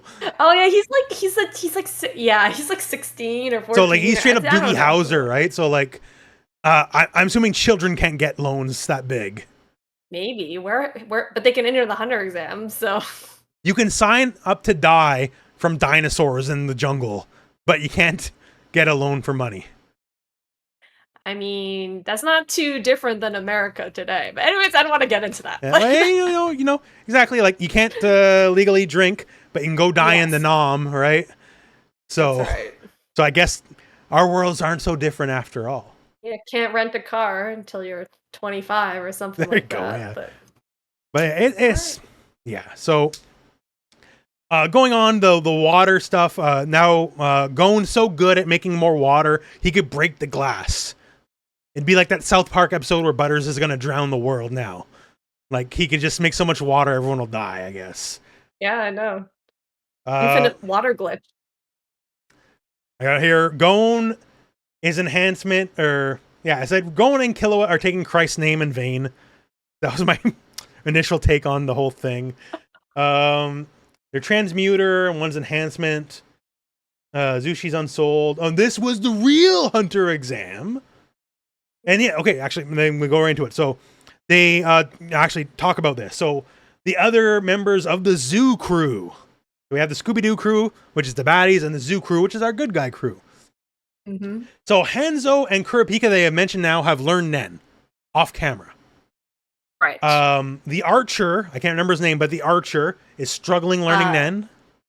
Ponko? Maybe he's doing with like the beanie, right? So that guy. Yeah. And Leorio's doing his doctor stuff. Right. And then teacher's like, okay, you're gonna fight Hisoka? Don't overdo it. I'm like, you're telling this to the person who's absolutely not going to fucking listen to you. Like, oh, 100%. Yeah. Like, you were so lucky he listened to you on that whole don't use Nen for 2 months thing. But that's as far as he's going. Yeah, man. And he doesn't listen to, he's just very stubborn. He doesn't listen to Wing. He when he sets off to do something, he just does whatever the hell he wants. Yeah, okay. Which I think makes them very different. Yeah. And this is basically they're gonna go into a fight now, and this is where the truly problematic stuff begins. the smoking gun. There's no denying that literally Hisoka is like a PDF file. Okay, so I'm gonna do this in my best Hisoka voice, right? But it's like, Oh, don't God. look at me, Gon. You're really turning me on right now. Oh, like straight up 1-to-1, right? And like, You're gonna get clipped. You're gonna get clipped. I know, probably, fuck. But like, that's exactly what the fucking he does. Yes. Like, it's exactly what he does. Like, and that's not even like the only moment. Like, it gets more perverse later in the episode. The JoJo, or maybe it's like the second fight or next episode from this one. But oh god, just the pose, the crotch. I think there's like little like sound effects coming off it. Where it's like going like he's hitting like some weird JoJo's like poses, yes, right? And like crazy. Yeah, like I don't know if this is true or not, but I heard a rumor that you haven't played the story mode for Nen Impact, right? No, I not do anything. I did training mode. That's it, because I don't want to spoil myself. Well, okay, it's not a spoiler, but there's one part where like you see Hisoka like naked, and I heard that this game is banned in Australia because of that. I don't know if that's true. Australia is awful strict. Ain't no Mortal Kombat ever been allowed in Australia. I could believe it. Which spoiler, it still gets in. Actually, some of the best NRS players are Australian, funnily enough. But yeah, Australia's got some extra strict rules. Yes. Yes. So that I don't know. That's just a rumor I've heard. I don't know if it's true or not, but. Yes, and it's in the game. It's in the game. I went from like being a little uncomfortable to being very mad, because then they have mentioned the point system before, and it to a degree made sense till this fight, especially with what they're going to say later, which completely undercuts everything in the fight. Yes. So you get a point for a clean hit on its face, sure, okay, like boxing, right? Like, you know, okay, somewhat, except. Like, I didn't count the exact number, but Hisoka had to have gotten at least 15 uncontested clean hits on Gon as the fight starts. And then only on the last one, he's like, oh, you got a clean hit. But he's like boxing him like he's a dumb and he's not even fighting back, right? Yeah. And he gets 1 point for that. Maybe he just like, I don't know, maybe he just couldn't see him or whatever, but yeah, that moment I think is really interesting because it's like I noticed that their music, there's no music. They're not explaining anything. It's literally just like the most honest type of shonen fight. They're just like beating the shit out of each other. Well, but it's not even beating. It's a one-sided. Well, Gon is Yeah. beating the shit out of Hisoka. Because like Hisoka eventually starts, to pardon it, he starts clowning around. But the first like initial 5 minutes is just like, no. I'm just gonna see if you break first. Right. But he does that, and then only after like an unstopped like, and UFC the ref would have thrown this match out already, right? Right. And but then the ref's like 1 point for a clean hit. But it's like, no, there's been so many clean. So whatever, like that cheesed me off. And the point system will cheese me off. So we do that. Oh, my hot take notes. Hisoka got 50 clean hits in what the fuck? But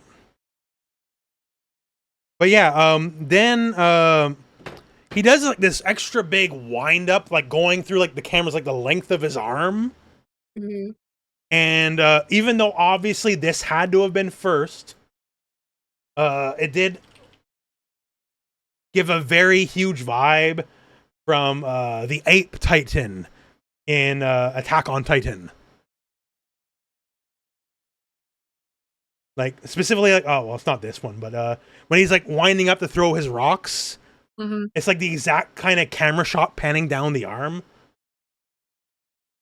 Attack on Titan has some crazy-ass animation. I've never seen I saw the first season when it first came like out. That. Like, it's just kind of following the swing of his arm. Yeah. Like, I just noticed that. And by the way, I don't think an anime's ever disappointed me more than Attack on Titan. Okay. Not the anime. First season was really good. I started reading the manga the week it came out. So I found the premise so fascinating, right?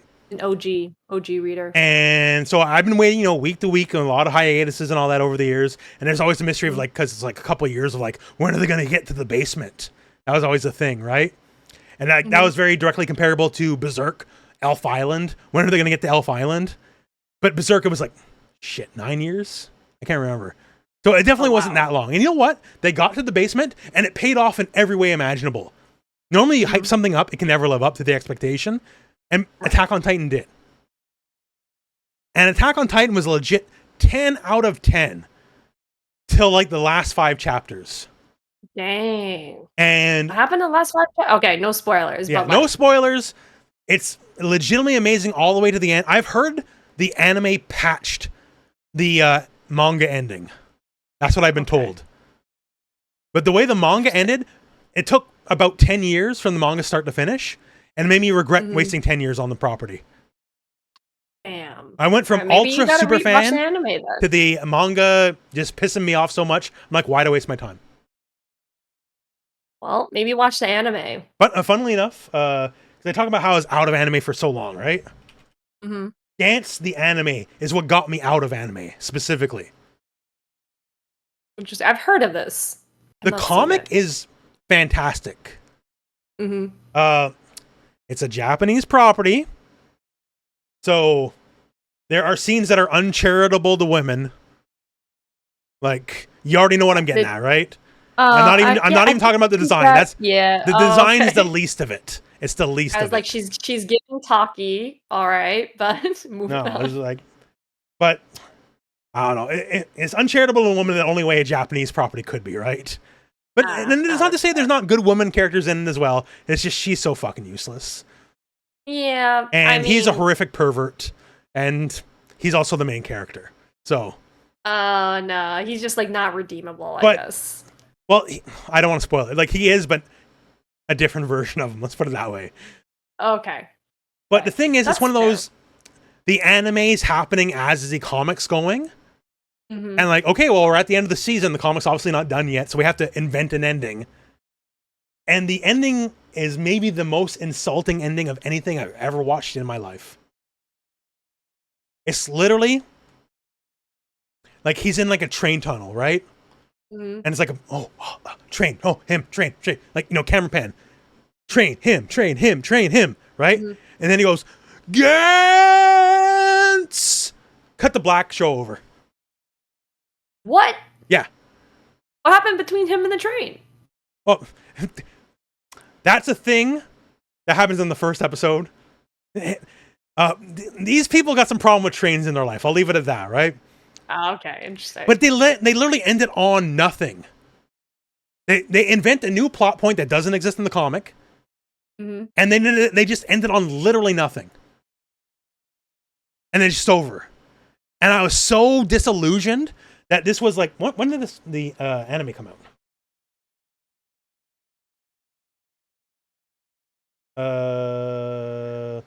2004. Okay, I was so disillusioned. I never watched anime ever again till Jormungand, that other show I mentioned earlier. That's crazy. That was the thing that slowly get me back into accepting it as a medium. Mm-hmm. But yeah. All right. So, question for you then. So, with Gantz, it's you said it's an ending. Doesn't really make sense. They're just the comic is good. The comic is great, even. Okay. So this is just the anime specific. It's specifically the anime. All right. So, what makes something like that different from the ending of Evangelion, where it's just flashing images of you don't know what's going on? For Evangelion, the TV ending specifically is a great combination of they ran out of money. They ran out of the money they borrowed from the mob, because they borrowed money from the mob to finish the show, and they ran out of that money. Hideki Anno has been in and out of the mental institution for several times at that point. Mm-hmm. And his various trips to the mental institution and his various mental breakdowns helped get the show where it was going. So, in a weird combination of mental breakdowns, disgust for the fan base, no money, it's not good. It's not good, but it is art. right? Okay. It became like once again, the TV ending for Eva is bad. But it's bad in a very memorable way because of its circumstances. Okay. Because like it's a bunch of 2D stills. It had no more animation budget. It's a bunch of reused like 2D stills, right?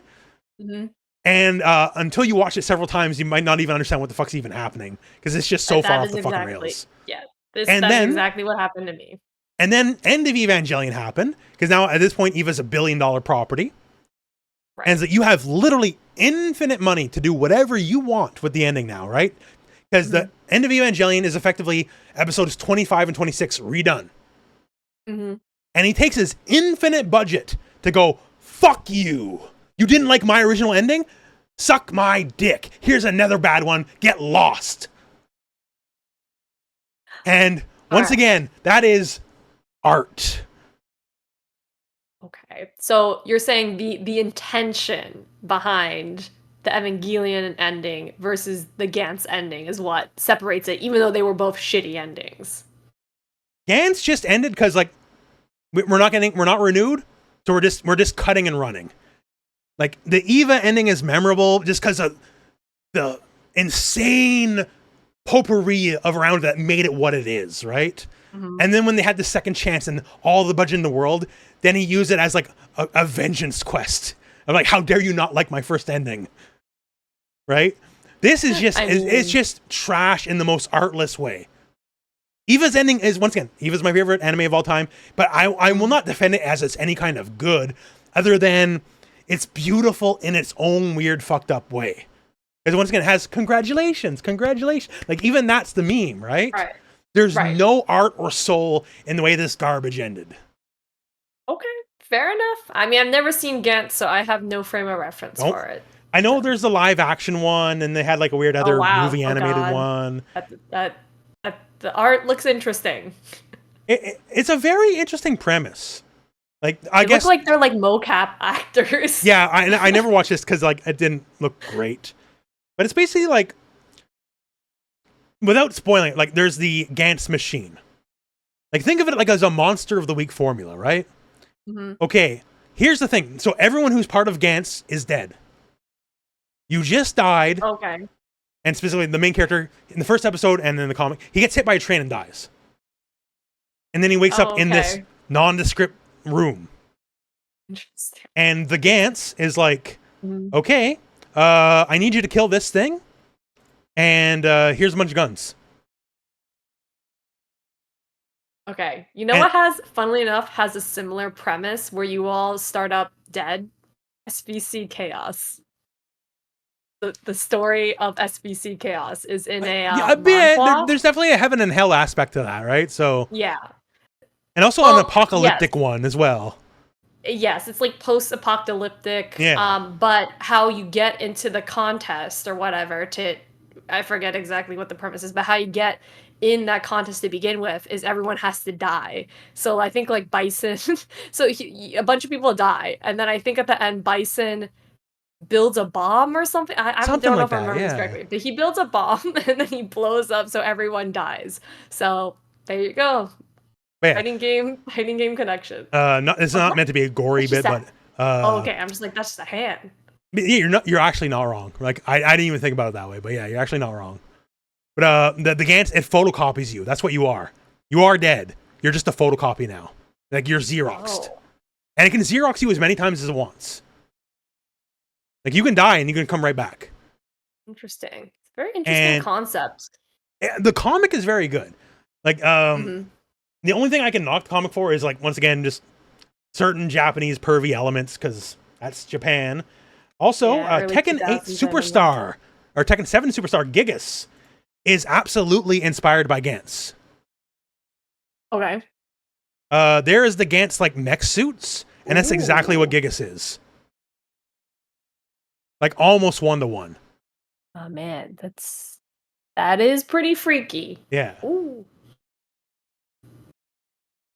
Oh God, what was her name? Maria. There's a later character in the comic. It's so the author trying to like tell you something. Like she's like very white, right? She's definitely a white person in Japan, but she speaks fluent Japanese. And he's like, don't think of me like those other white devils or something like that. It's like, I understand the glory of Japan. And like, oh god. Yeah. There's a That's famous full on cringe. This is absolutely an edited panel, but this is from Gantz. This is not the original text, but she's a pick-me. She's literally a pick-me. Yeah, she's a pick-me. It's like, oh, Japan's the greatest and all that, right? But Gantz goes weird places. Oh man, what a fucking panel. Yeah, I typed this in. I typed Pug Jesus Gantz. Trust me that this is an actual thing. I'm not just Pug Jesus. Wait, was that really in? It might be. What am I looking at? That's definitely in there. Oh no! What? That's wild. But there's a shot where it's like Jesus and a pug dog. And was that it? Was that really in there? It's been a long time since I read it. Oh my god. But it goes, like, it's legitimately interesting. It has faults, but it's legitimately very interesting. And then it ends like that. So the anime ends like that, and that's when I got out of anime. So that's literally what got me out of anime for years and years and years. And then I had to like open my heart back up to the concept. I still read manga every now and then, but like I just didn't watch anime. Oh, that's fair. And now you're watching Hunter x Hunter, so we're a step up already. And then when I watched Jormungand, then I got caught up in like Steins Gate and stuff like that, stuff I missed. But yeah, so we got off that on the Ape Titan attack because he was making that one punch. So that's a detour for the ages, basically. Yeah, wait. So the Gon Hisoka fight, right? Yes. That's where we were. But yeah, so now to end up the quick, so Gon uses Gamma Wave again, and this does that, right? But this time he does it like a shot, like the Ape Titan uses the rocks like a shotgun. That's the other thing that was coming in. So lots of like shards coming in Hisoka's way, and he's doing like the whole hiding behind the terrain, right? And he gets a sneak attack on him, and then it goes right into the next. I'll give it to you in a second, but so this is where the episode ends, and Hisoka's kind of like, okay, you snuck on, you got a hit on me, right? You snuck one on me, good for you. So it goes to episode 36, a big debt and a small kick. And I'll give it back to you for a second to lead in. But I do want to say they award Gon 2 points for a critical hit for that. Which at which point I was already very upset that Hisoka landed like 15 uncontested hits, only got a single point. Gon gets one hit in, and somehow that's worth 2 points as a critical hit. And this is when they're going to start saying it's referee's discretion. And like, this is some WWF ass, corrupt referee ass, like 1, 2, and then the ref doesn't count 3 and like turns on the guy pinning the other guy or something. Like, it broke my brain in a while. I just got very mad. My body temperature is actually rising a little bit right now. I'm getting warm right now just thinking about it. It's pissing me off. Like I'm actually got a temperature on me here. But yeah, so I'll let you take it from this point. All right. They literally bring up this. It's funny because at this point where they're explaining how judges reward points differently, they literally bring up some dude who's in the referee bring up some room. Magical dude with an aura. Random dude, then they cut away from him once the explanation's done. Never see him again. So I'm like, no, and she's like, "Who are you?" And like, they don't answer. They just cut. No, there's no explanation. Maybe there's a reason why they did what they did. I don't understand. Perhaps that's on me. That why the hell they brought this guy up. Anyways, wait, it's gonna show it reverse. Yes. But yeah, bullshit. Critical hit. Hisoka got so many more hits. Like. It's in my notes. Yeah, I know. It is a very cool singular hit though that they reward him for because it's like it's a very cinematic hit. It's the hit that goes on the highlight reel. Absolutely. Like you do the highlight reel like you post on High Fight's posting on Twitter after the tournament, and that's his like Twitter clip, right? Sure, I don't disagree with that at all. But if you're a referee and you're awarding on points, something wrong has happened along the line, right? They're literally doing whatever the hell they want, which they explain at the end of this fight anyways, which you were referring to earlier. But yeah, so anyways, they're fighting and Hisoka's explaining like, oh man, are you like are you this type of Nen user? Because personality types are associated with Nen types, kind of like horoscopes, I guess, in a way. He mentions like the Japanese blood type personality testing thing. Which I wasn't aware of until like, every fighting game. Every fighting game, you know how they always list the fighter's blood type? That's why. Yeah. So it's their personality. That's what you're supposed to get out of that.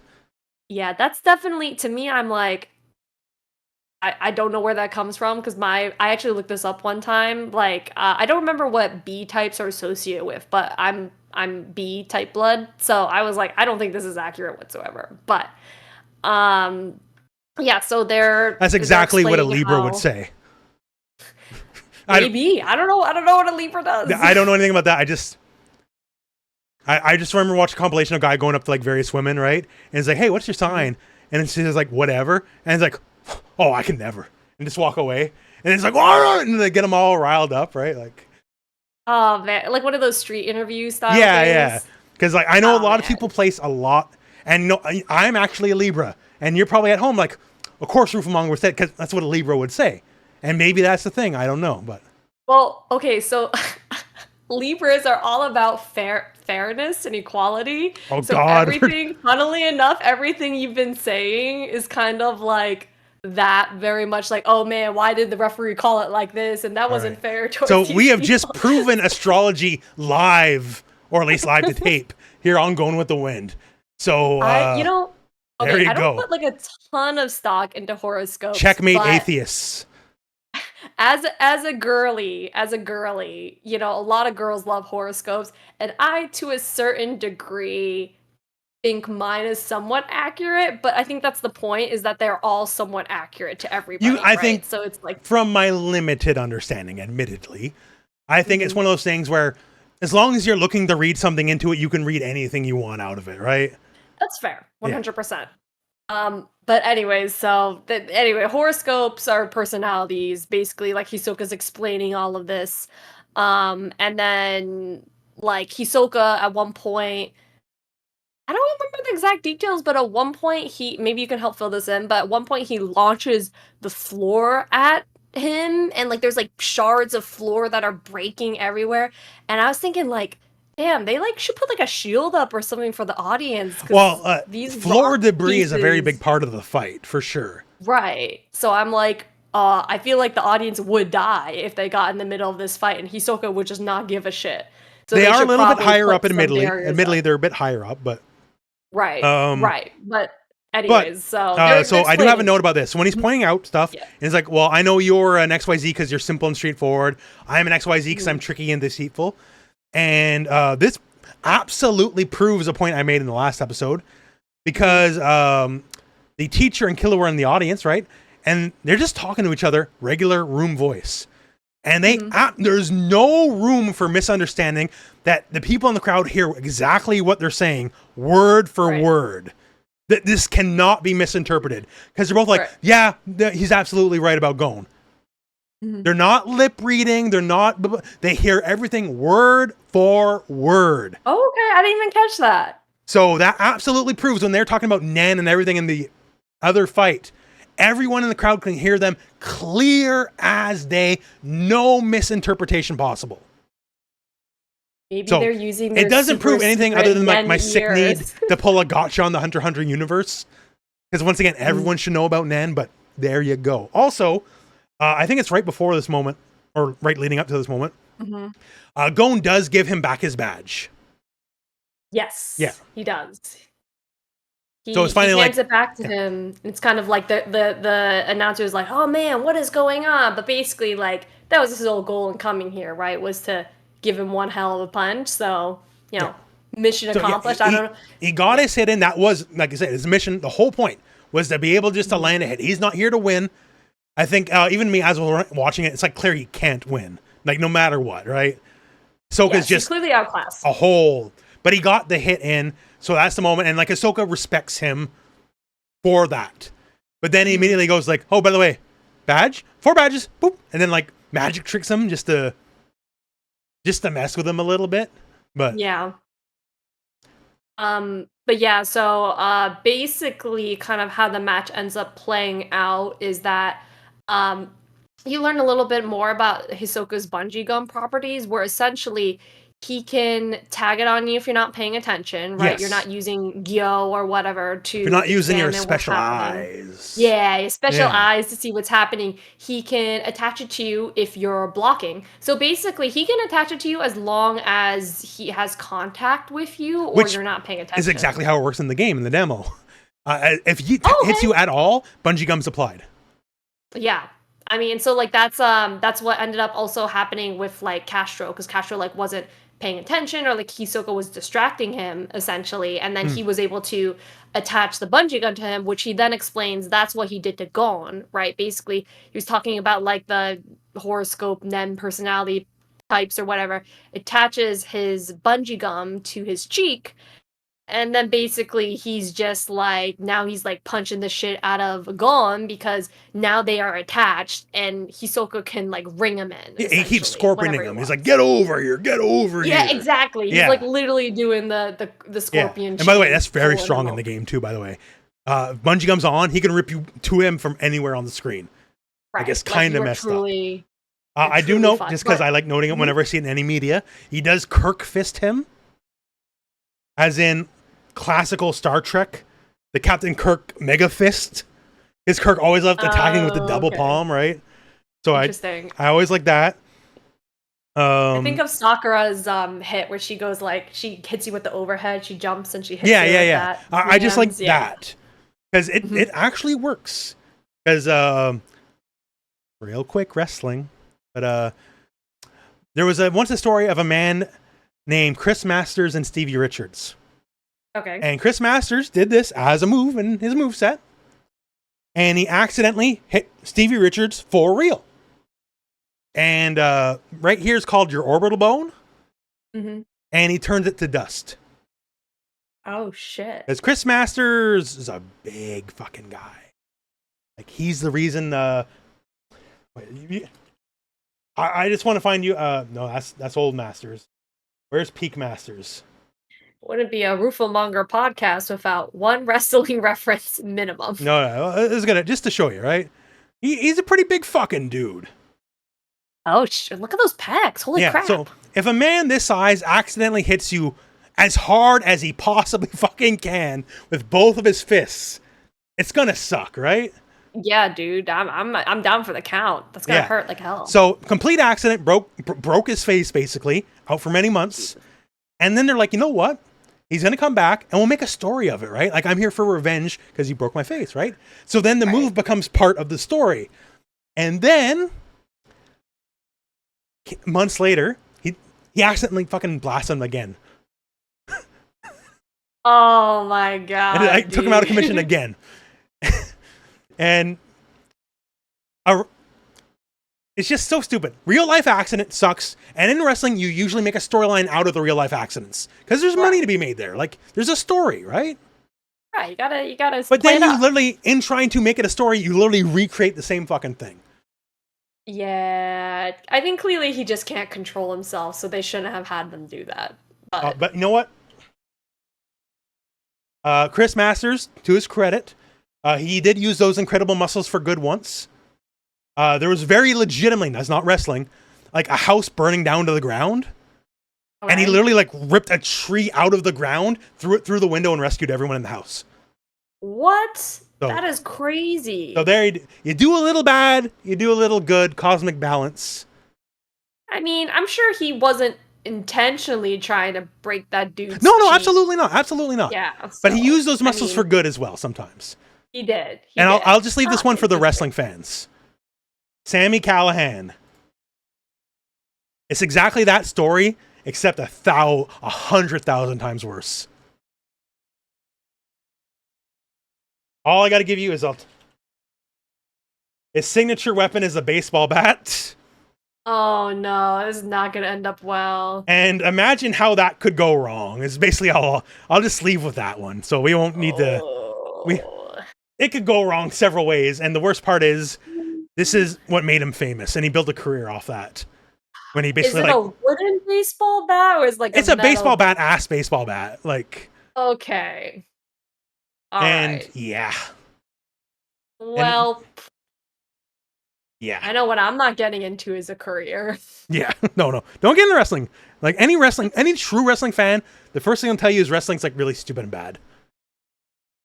So it's beautiful and messed up, but it's stupid and bad. Mm-hmm. It's the Evangelion ending of the arts.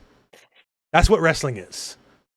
Interesting. But you enjoy watching wrestling, but you don't want to participate in wrestling.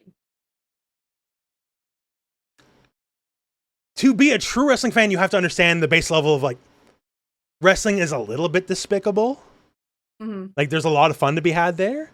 But like if you truly love it and like have like if you're on the guy fighting for CM Punk right now, after he's proven to be a bigger hypocrite than Hulk Hogan ever did. And like trust me, that's the thing right now. The guy is like you know the whole SNK thing, right? How dare you SNK, blah blah blah, Saudi Arabia, blah blah blah. CM Punk was literally that kind of person. Mm-hmm. And he's in Saudi Arabia right now. Taking Saudi money right now. Yeah. When he was famously anti-Saudi for a long time. But then all of a sudden it affected his money. And it's like, you know what?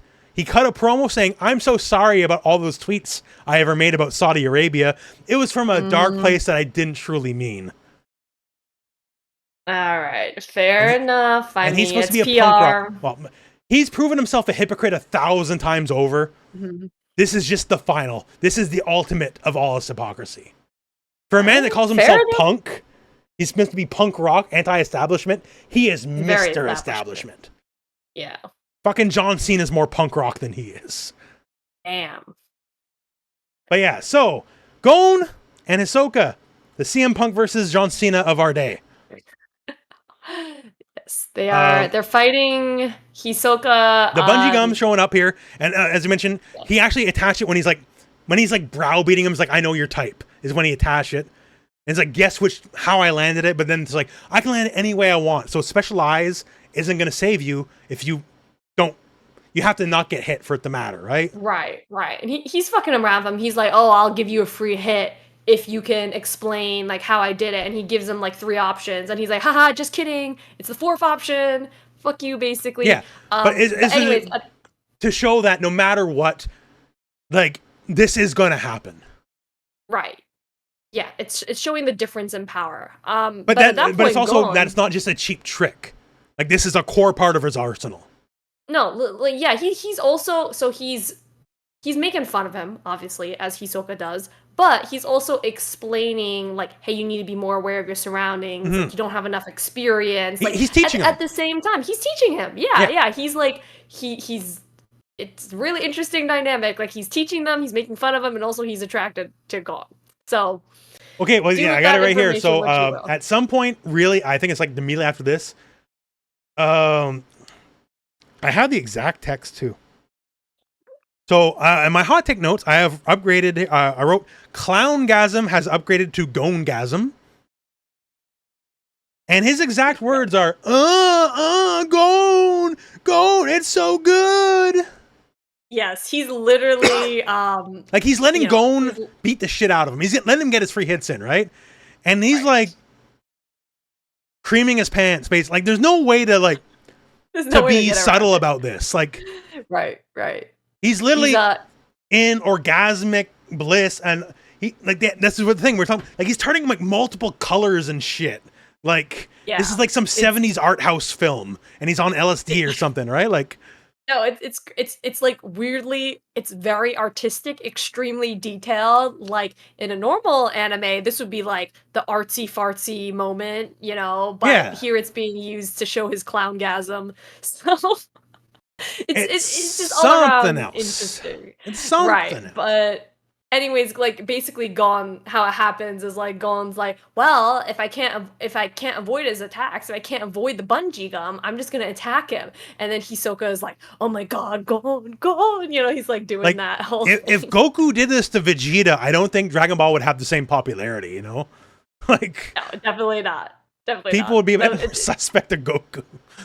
It's a crazy ass scene. But essentially like Hisoka from there he beats the shit out of Gon, essentially. And then the rep calls it, right? Yeah. What's your hot take? You got hot take notes? Yeah, well, they do that. Like, he lets him just beat him up for a while, right? Yes. They keep awarding points to Gon. I can't remember what I'm complaining about here, but it's just like, Hisoka's never been knocked down, and Gon's on his knees, and yet somehow Gon's getting points. But I pulled out, he did the frog punch for the win. So he says, hey, look to your left. And like, bungee gums a rock into his face, right? And it's like, oh, whoops, I should have said my left, right? And that's the old frog punch. From Hajime no Ippo. Oh, okay, that's the boxing anime, right? Yeah. I've never seen that one. So every single anime you bring up, I'm like, I don't know it. So Frog Punch is this guy's not a great boxer. Like, Ippo's a great boxer, but this is like one of the comedy side relief characters, right? Okay. Is this actually going to be it? Yeah. So look at his technique. Oh, he ducked under. He ducked under. Oh wait, no. Wait, is that it? The frog punch, right? Is it show to distraction? Oh, is this one he's doing it for real? Oh, he's doing it for real. But it's basically at the moment like of boxing anime, where like he's about, like they're about to do it right, and then eventually he goes, oh!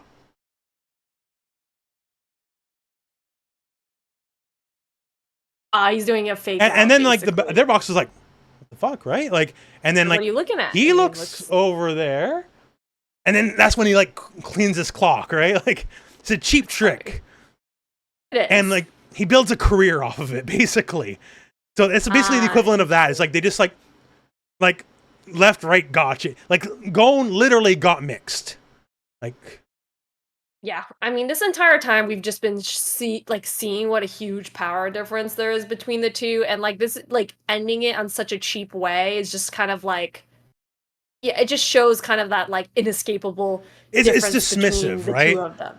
It is very dismissive. It's not like we both reach in, our hands cross, and I punch you in the face, you punch me in the face, we both fall down, so there's no winner, like that kind of thing, right? Like, it's very definitively Hisoka basically going like, just wiping them away. Right. Like. And I do think, okay, so like from a perspective of like enjoying the fight, I don't really enjoy the way it ends, which is basically like the ref calls it. But from like a narrative perspective of just being like, okay, we're really building up for next time when we fight to the death or whatever. Yeah. And like while he's having clowngasm. His clowngasm, he's always like, oh, you're not ripe just yet, just a little bit more, right? Like.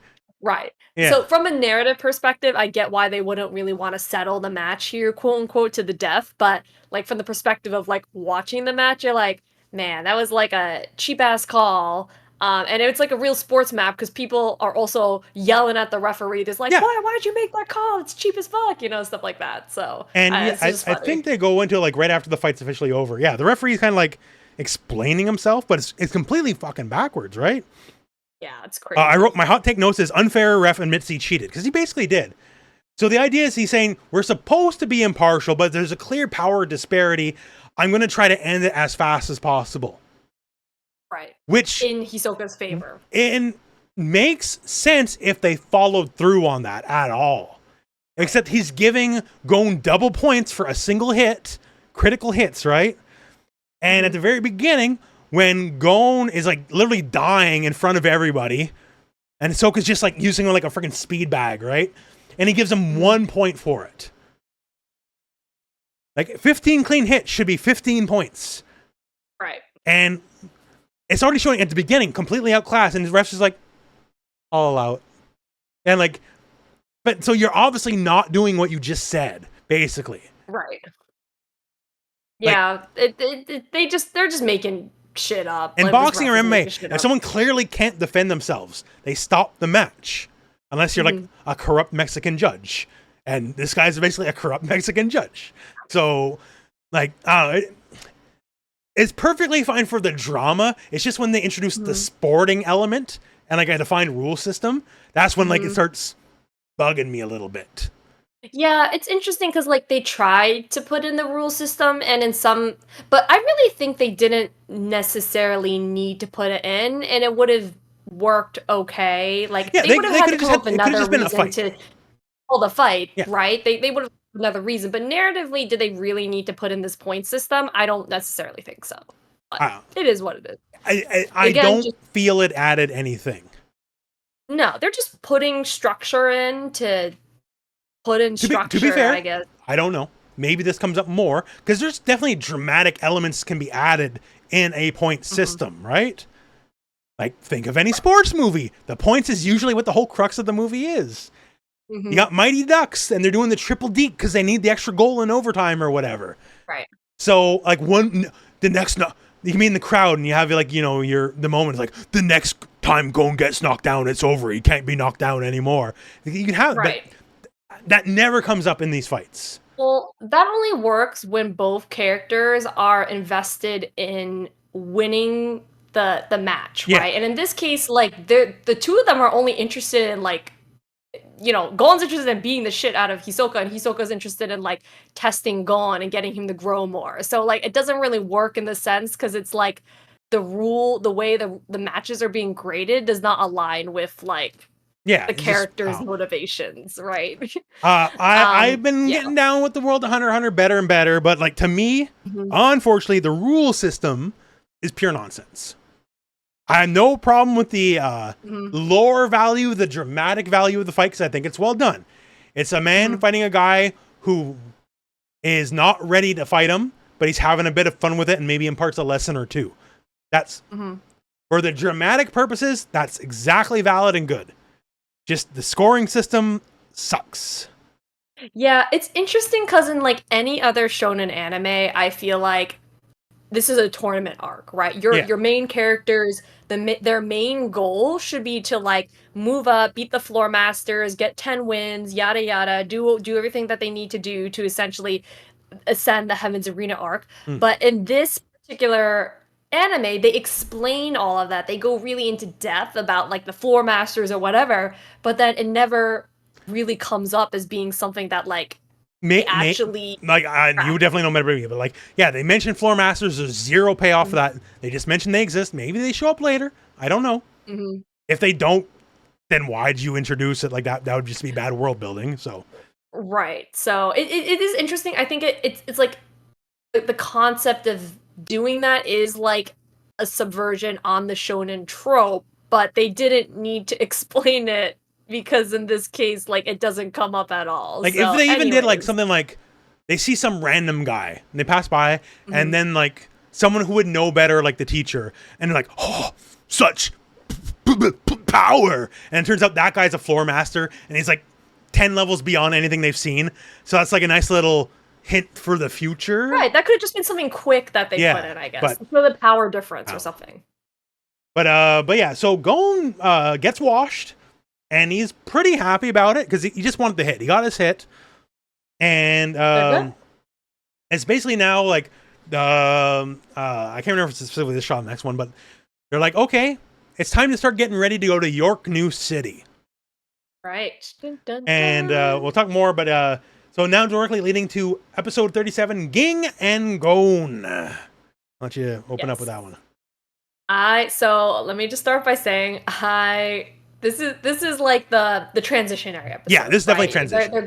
They're going to Whale Island. They're very much like anyways, what I'll say about it before I get into the details of it is, like, even though it's not, so it is a plot heavy episode, but at the same time it's very much character building. It's so like, I really love it. I really love stuff this happens, but not like it doesn't progress the overall story, but it's just like but it has its thing going on, yeah. It's building up to what the next arc is going to look like, or future arcs. It's building up to what you learn about these characters. So I love this episode. Low key, I was watching this with a friend and they looked at me and they're like, "Are you about to cry?" And I was like, no, I'm not about to cry. But I was like getting emotional, just like seeing the different character moments between like Gon and Killua.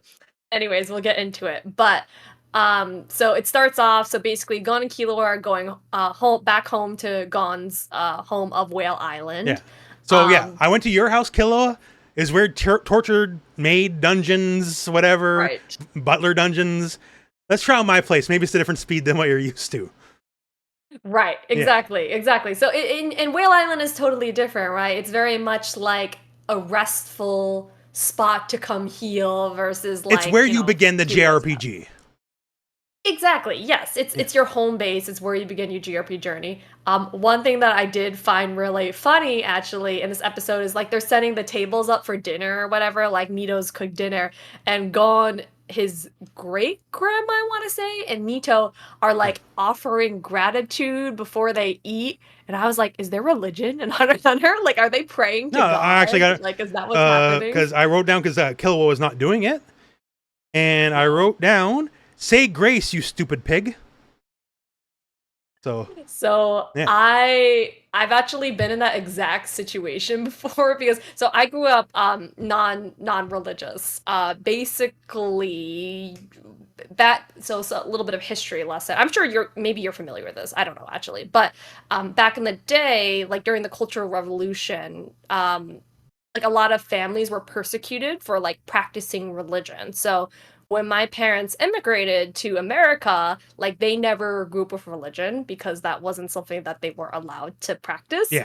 So I never grew up with religion. So it's never been something that's like been a forefront in my life. It's weird. Anyways, like, I went. My dad grew up in the Soviet Union, and so obviously there's that. But then when he came to Quebec, he got Quebecified real quick. So my dad never gave a shit. But like, it's hard, especially like rural Quebec. You're just in the ecosystem, right? Like it's hard not people who aren't religious still go to church because like that's just what you do. You just go to church. It's a communal thing. Yeah, it's a communal thing. So funnily enough, my parents they started like meeting some other ladies in the church scene. So whatever, we got invited to their house for Thanksgiving once. And I just started stuffing my face with food because I was so hungry. I hadn't eaten all day, and I was like helping cook. But you didn't wait for them to say grace? No, I didn't. Oh no! And then I realized what I'd done, and I put down the plate slowly, and I like looked around. I don't know if anyone noticed or not, but I was like, oh god. So I've been in the exact same. Yeah. Killua, I feel you. I've been in the exact same position. So already, once again, here we have Killua recreating Christ's miracles, and now disrespecting the rituals of our people. So that's right. Once again, another thing that would have got me in trouble if I was a kid watching this show. But yeah, it's funny. So we see them. Okay, dinner is over, right? They're hanging. Gon and Killua are hanging out around the island. You see a little bit more of the island that you didn't necessarily see before. And then Gon and Killua are like they're fishing for dinner, whatever. They're staying out late under the stars, like Donkey Kong Country ass island, basically. Like it's a whole like montage of them like just places to have adventures in and all that. Like no, it's very idyllic. So and then Gon and Killua, they're having like a heart-to-heart moment under the stars, and like they're kind of explaining. Killua's like, well, I really admire you, Gon, because you know what you want to do. Like, you want to find your dad. Like, I haven't figured out what I wanted for myself yet. Like, I know I don't want to inherit my family's business or, like, stay in that house, but, like, I don't know what I want, which is very normal for, like, a 12-year-old child. Like, who would expect a kid like that to know what they want to do other than maybe just, like, having those thoughts to begin with as a 12-year-old. But, to be fair, grown up a very different life, right? Yes. He's not on a forum bitching about Nintendo versus PlayStation like a 12-year-old would be. And it's like, well, how old are you, kid? And it's like, kid, I'm in the Marines. Like, having those arguments on GameFAQs or whatever. Exactly. Yeah. Or like you're on like Gaia Online. Although, like, no, we're going to get to it. Perhaps there will have those video game arguments in the future. Yes, we will get into it. But Gon's basically, then he talks about how like, oh, well, like, I love how we're friends with each other, and if you don't know where your goal is, that's okay. You can accompany me on my journey, and you can figure out what you want. And then Killua is very bashful, and I was just like, they're so cute together. Their dynamic of being friends is just so pure and cute. And it's like in the previous arcs with like the Hunter exam, we were learning more about like, okay, who's Kurapika, who's Leorio, like why do these characters and what are their motivations? But now we're really getting to like in this Heaven's Arena arc, now we're really getting to, and kind of this episode, we're getting to like, okay, this is like Gon and Killua's relationship, and like this is the main relationship that we want to focus on. Like, this is like definitely like, well, for lack of a better, it's like these are the buddy cops, right? This is the buddy cop show in the end. Yeah, what's the word? Dutagonist? Not protagonist. Dutagonist? Something like that. Like, sounds about right, yeah. Something like that, where there's like two protagonists, kind of, and it's like, yes, Gon is like the main protagonist, quote unquote. But he's like, the guy in the front of the box, right? Prevalent. But like, yes. But you can't have a Goku without a Vegeta. Exactly. Yes, that's a really good analogy. But yeah, they are super cute together. And then you start learning a bit. And I'm sure, like this, because he said this is a cute little moment, right? And it made me worry at this moment because they're just going to do the, and we're going to be best friends forever, forever, forever, forever. And then because they're going to cut back to the scene like 50 episodes from now, and they're like strangling each other or some shit, right? Oh god, that's where my brain's going. Like, so, just the pessimistic, like, oh man, they're gonna. It's just too much of a. It's too easy of a building up a mound to get knocked over, you know. I think you're watching too much like Berserk. Hey, you know, hey, like I said, I've been like I've had my edgelord phase, right? So my brain always sort of goes there, like, because especially in anything like, you know, can't always be so pure in the end. Because you what court, but because when you have the fall, you know, because then all of a sudden, because Daddy Gon, oh god, what's his name? What's his name? Is it Ging? His dad, yeah. So then eventually when they have that thing, is like, then at the very end, right, you can have your like Full Metal brother, or Full Metal Alchemist brother moments, like, why do we fall down, son? So we can get back up again, right? Like, I mean, okay, but like Alphonse and Ed, like throughout the whole show, they have a very close relationship. So it's not like but they're at each other's throats more than a few times, right? So okay, that's fair. These guys are always pretty buddy. And to be fair, I don't know. The dad in Full Metal Alchemist is by no means dad of the year, but especially with the next episode, what I'm getting out of Gon's dad, like, I already didn't like him at the start, does nothing to up his stocks with me. Yeah, no, he is kind of confirmed a piece of shit. Yeah, you'll learn more about him later. But anyways. So they're talking, speaking of his dad, they're talking about Gon's mom and dad.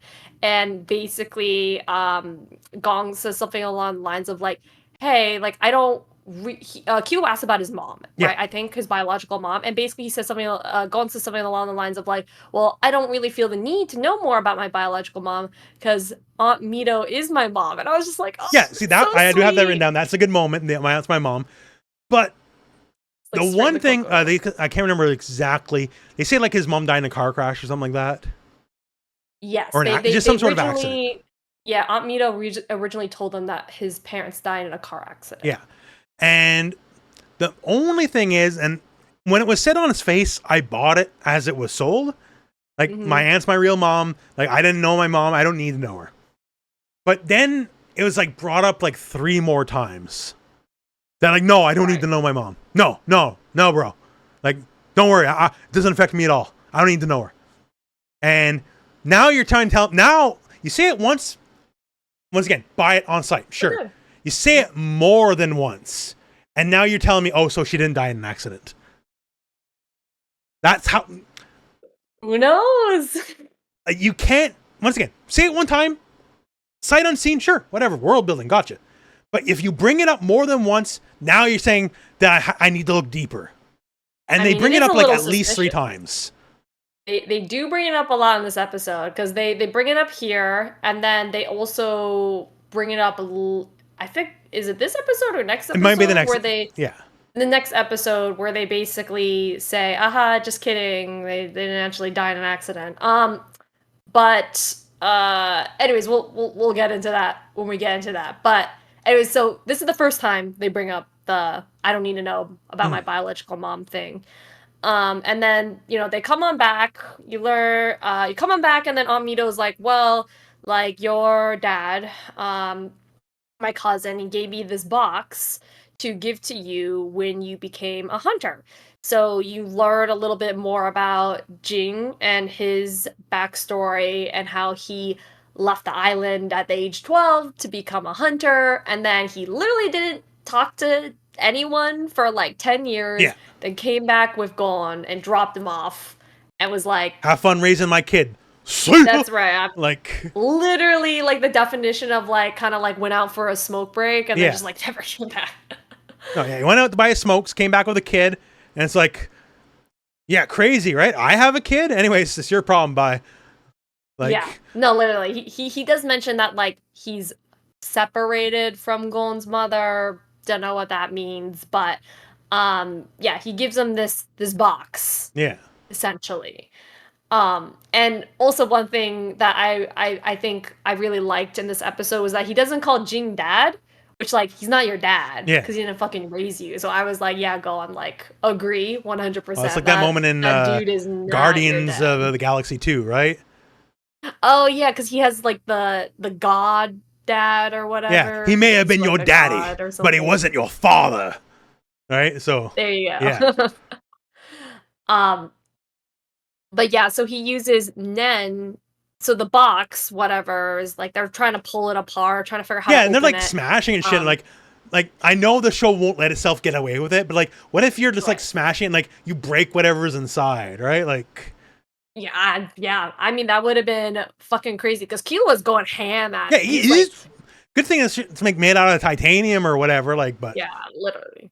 Well, it's what they say is like it's made out of normal steel plates or something like that, which he should be able to pull apart, but it's held together with Nen because like you can see the engravings on the inside. We'll get to it in the next episode. Nen turns out has multiple uses, including being able to manipulate electronics 15 years after the fact. Like literally magic. You can to be fair, it is literally magic, but just we're in a kung fu martial arts environment, right? And then all of a sudden, like, it goes in like weird James Bond territory. Yes. Yeah. But so they open up the box or whatever because it has to. I have a note here that's in all caps letters about that. Oh yeah, what's that? It's specifically right after opening up the box, though. But they open up the box. They open up the yes. It's just there's a box inside the box, so already metaphorical layers. So many layers to the show, right? But so what's in here? They got a ring, cassette tape, and a card, like a memory card. Yes. Right. I'm being uncharitable here because I wrote down, "Oh my God, gonna see Dowd, wowie wowie." Like, I'm being mean here, but I have this both in my hot take notes and my actual notes in all caps because I was very disappointed in the show because I was around for this technology, so you can't get one on me. So like, they do something very smart. So the cassette tape, right? It's like, okay, I have a cassette player. And Killua was like, wait. What if there's like a self-destruct or something? What if there's a gimmick? Get another tape, dub the tape. Right? Right. And like they're getting ahead of themselves a little bit. And I'm like, good, Killua, good. There's going to be some sort of gimmick here. Smart thinking. As someone who's like taped a lot of tapes in my day, right? I'm like, okay, that's smart thinking. I like it. And then what does he do? Puts one in, and all he does is hit record. That's not how it works. You have to hit record and play at the same time. The tape over a tape. Oh. He just hits record. And this will come up later because when the thing happens, it's going to happen. Then the Nen knows to do this. Gon doesn't know how to do this. The Nen hits play and record at the same time to dub over the tape a second time. I never noticed that detail. I've never recorded a cassette tape in my life. That's an unfortunate side effect of being old enough to be around for that shit. But I've played cassette tapes though, so like I remember, like, oh my God, I'm like, my friend has a tape of all the Weird Al songs that were on the radio that one day, so I needed to copy his tape of Weird Al or whatever, right? Oh God, but yeah, But just the fact that the magical Nen knew to do it the right way and they didn't. So it just tells me it's probably, like, legitimately, probably just an animation error. Like, actually. And it's just, I'm going crazy over shit that doesn't matter. But it doesn't stop me from the moment of like, you know, I got like food in my mouth and like, blah, blah, blah, blah, and pointing at the TV. That's not right. Like, that's funny. I don't know. It's just never caught that detail. Is that universal for all cassette tape players? I would have to imagine. Like the letters are in English. It had rec play, so okay. At least in North American models. Maybe Whale Island is like Soviet Union. They have different electrical sockets and different rules. I don't know, but well, it's an interesting idea. But you're already hopping to the next episode. So next episode is episode 38, our final episode. Reply from Dad. And this one just really establishes that Ging's a piece of shit. Like, it's like basically, wow. So you're my son, huh? You want to see me? I don't want to see you. That's right. Like that's actually what they do. Like, it's like, and if I smell you coming, I'm gonna run. And like, wow, Dad of the Year, great. Right. No, he's like, I literally left home so I didn't have to raise a child. Yeah. Like, and if my child comes a knocking, I'm going a running. I ain't paying no back alimony or whatever to my cousin. Like, yeah, literally deadbeat dad. Yeah. 100%. And like they do this, well, they're trying to like save his image because like he's there doing the pose and he's on a dragon riding on top of another bigger dragon in the middle of a hurricane or some bullshit, right? So they're trying to like, it's goofy as hell. They're trying to do, as the kids would say, aura farm. Like, no. Actually, he's kind of cool. He's not just a piece of shit. Like, I know he's saying things that make him a total piece of shit and a monster, but he's actually cool. Trust me. Like, that's what the show's trying to show you while he's telling you what's going on. Right. And you know, I think he's a better dad than Goku. That's not a controversial take, but like at least Goku was there somewhat. Goku, at least, like you can argue, like Goku was around a little bit. Goku, when he missed Goten's birth, and that makes him a piece of garbage. Don't get me wrong, but he did it because he's weird, self-obsessed training arcs, right? So it's not that he purposely avoided Goten's birth. It's just it didn't even clock in. It didn't register. Right. It wasn't intentional. Like, oh, my wife's pregnant. Oh, that'll happen some point. Whatever. Let's keep training. Versus this guy's actively avoiding his children, right? Now he's saying, if you come a knocking, I'm running from you, right? Right. Like Gohan or Goku at least would be like, if Gohan was like, Dad, he'd be like, oh, what? Like if he was physically there, right? Like, so I'll give him that at least. Like, but this guy is just like, he's a monster. Like, I'm sure he'll have like amazing heroic traits that'll make me eat my words later in the show or something. But like as it's presented on his face, there's literally no redeeming characteristics. No, I think that analysis is correct. He literally abandoned Gong. He's lucky that Gong doesn't fucking hate him and that he wants to find him in a positive way. Like otherwise, I'd be pissed if I were in his position. That his brain knows that somehow Gon's brain will work the same broken way his brain works. Right. And it's like, fuck, my dad left me? Sick. I love it. Can't wait to do that to my kid. I got to do the same thing. Yeah. I got to do the same thing. I do have here, actually, about the dragon note. I wrote here, Gon's dad commands double Godzilla. Because it has two Godzillas. There's literally one of those scenes, just like... Oh, and immediately after, because at some point they bring up the mom again, right? And it's like, this is the second time they brought up not wanting to hear about the mom. Now this is suspicious. Right. So this is basically they're playing the tape, right? Yeah. And it says like, keep listening if like you want. Yeah, he's like giving them an out. Like only come at me if you really believe it. Otherwise, hit stop right now. Right. And then he basically goes, okay, but for real this time. Like I don't want to see you. So if you're not serious about finding me, stop. And then like the third thing they go to is like, oh, do you want to hear your mom about your mom, your biological mother? And you know, they're bringing up the mom thing again. He hits stop. He's like, nah, I don't want to hear it. Right. Yeah. So, but then they go there and they got the package. But yeah, so then it pulls the James Bond. So now it's like it's gonna rewind and self-destruct. Right. And as it's rewinding, then it actually hits play and record properly this time. and then starts recording them complaining and like, oh my, we gotta. So it's recording their argument. Which, you know, luckily they didn't have cell phones, right? Because then they just record audio from that, and then Daddy Gon's plans would have came up in smoke. He was lucky technology remained at a certain level, basically. Yeah. Although maybe the Nen would have blown up their phones. I don't know, because the Nen can blow up the tape recorder, but basically the whole. Sorry, go ahead. Oh no, go ahead. I was just gonna say, like, it's interesting. Like, the technology here is kind of like vaguely 90s, but also like 2000s because they have the internet. It's kind of like it's a weird stuck between like the late 80s to the early 2000s. Exactly, because like they have certain technological features, but then they don't have others, and then like they even bring up it's like later Archer. On.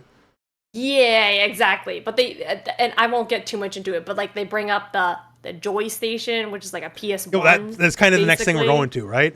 Yeah. Because then the tape self-destructs and they lost so they have the memory of it, but they can't go back to it, right? And it's like, well, time to look at the other things. We have a ring, and we have like Dreamcast VMU, basically, right? And that's a Joy Station memory card. Yeah, not a PlayStation memory. Yeah, card. Joy Station memory card. And yeah, then I got it here written in all caps. Greed Island! Because I've heard about Greed Island. That is one of the few things I've heard about. Is Greed Island. I don't know. I have no context. I just know Greed Island, right?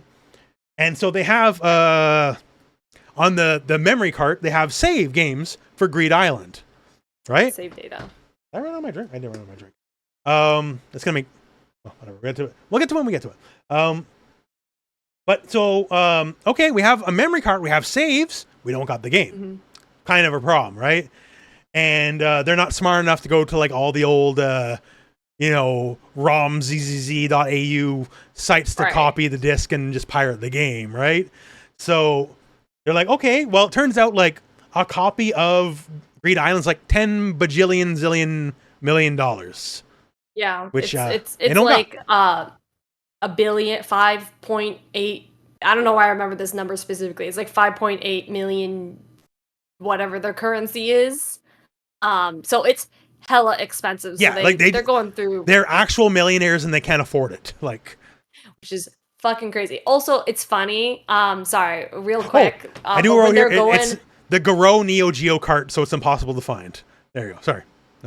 Yes, it's like fucking ridiculously expensive. But one thing, when Killua was going off to actually buy the game system, they're like, oh, like it's like a retro game system, I think. And so like the PS1 is retro for even this world. Yeah. So again, like what time period is it set in? Yeah, because it's a disc-based thing. Like they're a cassette-based world. Like when there is overlap for discs and cassettes, but it's only a couple of years. Right. And if this thing's retro, then they're just in their own weird, unique timeline, right? Exactly. So sorry, just one point I wanted to add, but continue. No, absolutely, they're talking about Greed Island. I compared it to I can't remember the exact name, but the NES Events cartridge, that's like the rarest Nintendo game. That goes for like over $100,000. So I was like, something like that. Jesus Christ. But then cost $1 billion. They got to save another game. Oh, and that's when like Killua was like, oh yeah, my brother's a piece of shit. He would know all about this, right?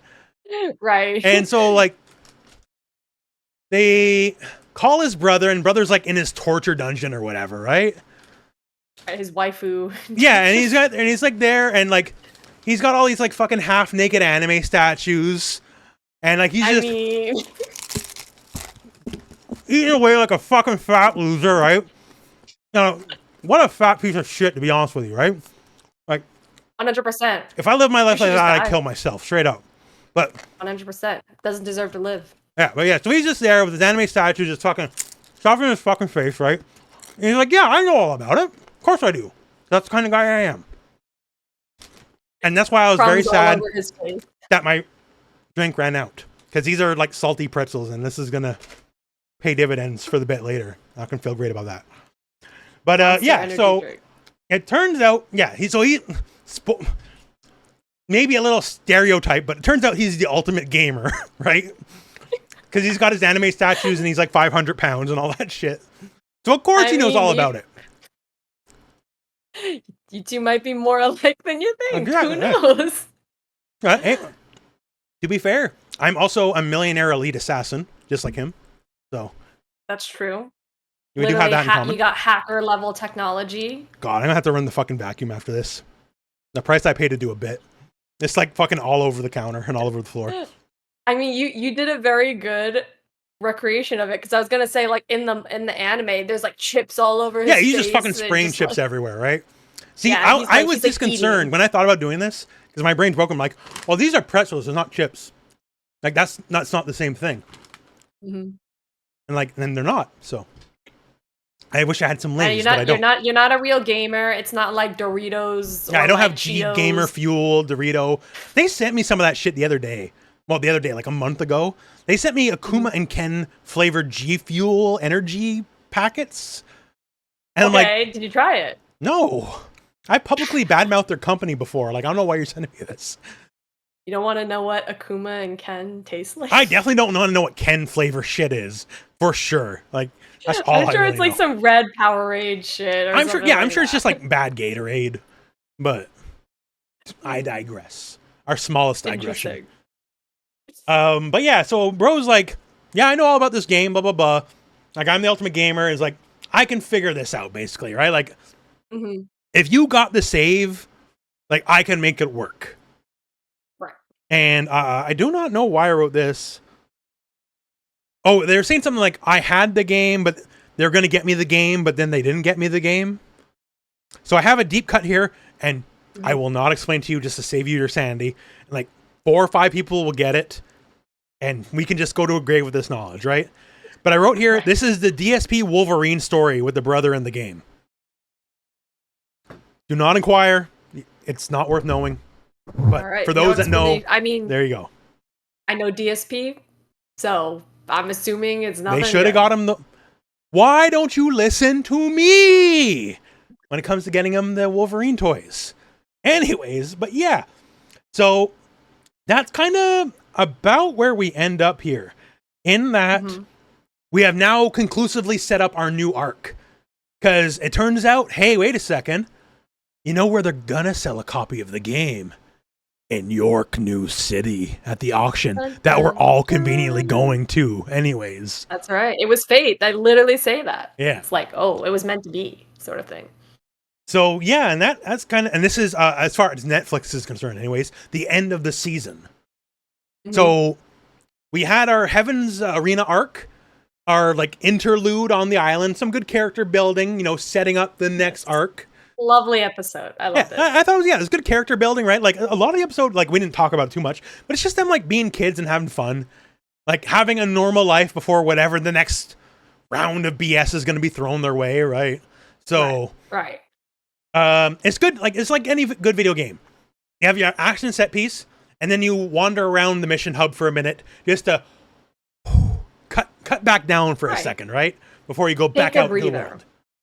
Exactly. God, these are so... I can taste on my lip. Like, these are so salty, these fucking pretzels. The fucking shit I do. And, like, we're not even getting paid for this. Never say I don't commit to the bit. Yeah. And you can do mukbang. You can just start eating on screen. People will pay for that. Oh, no.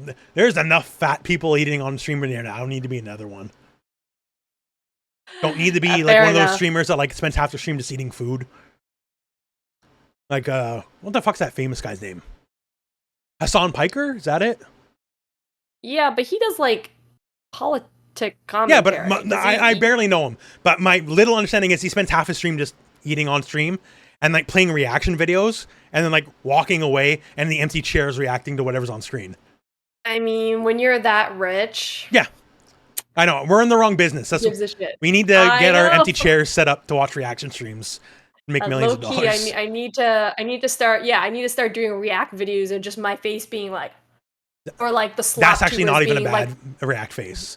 Rooflemonger said what? I remember, you know, certain people were very unhappy with me during like a very specific phase of FGC YouTube doing KOF combo trials, and I had like a monkey screaming. Yeah.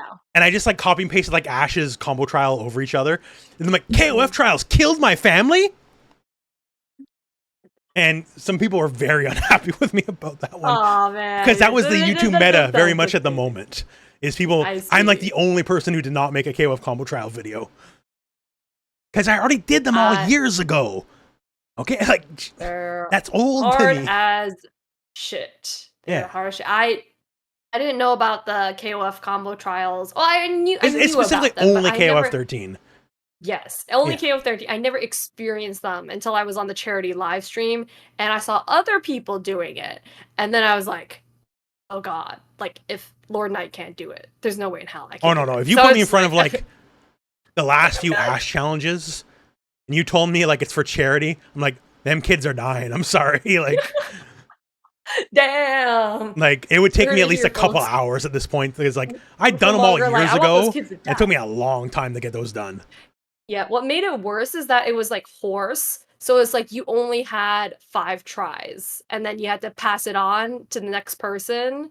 And if they didn't get it, then I forget exactly what we did, but like it would move on to the next trial. So even without having beaten the previous trial, it would automatically move on to the next trial. So I was like, bro, we should still be on like trial 2 or 3, but somehow we're all the way on fucking trial like 5.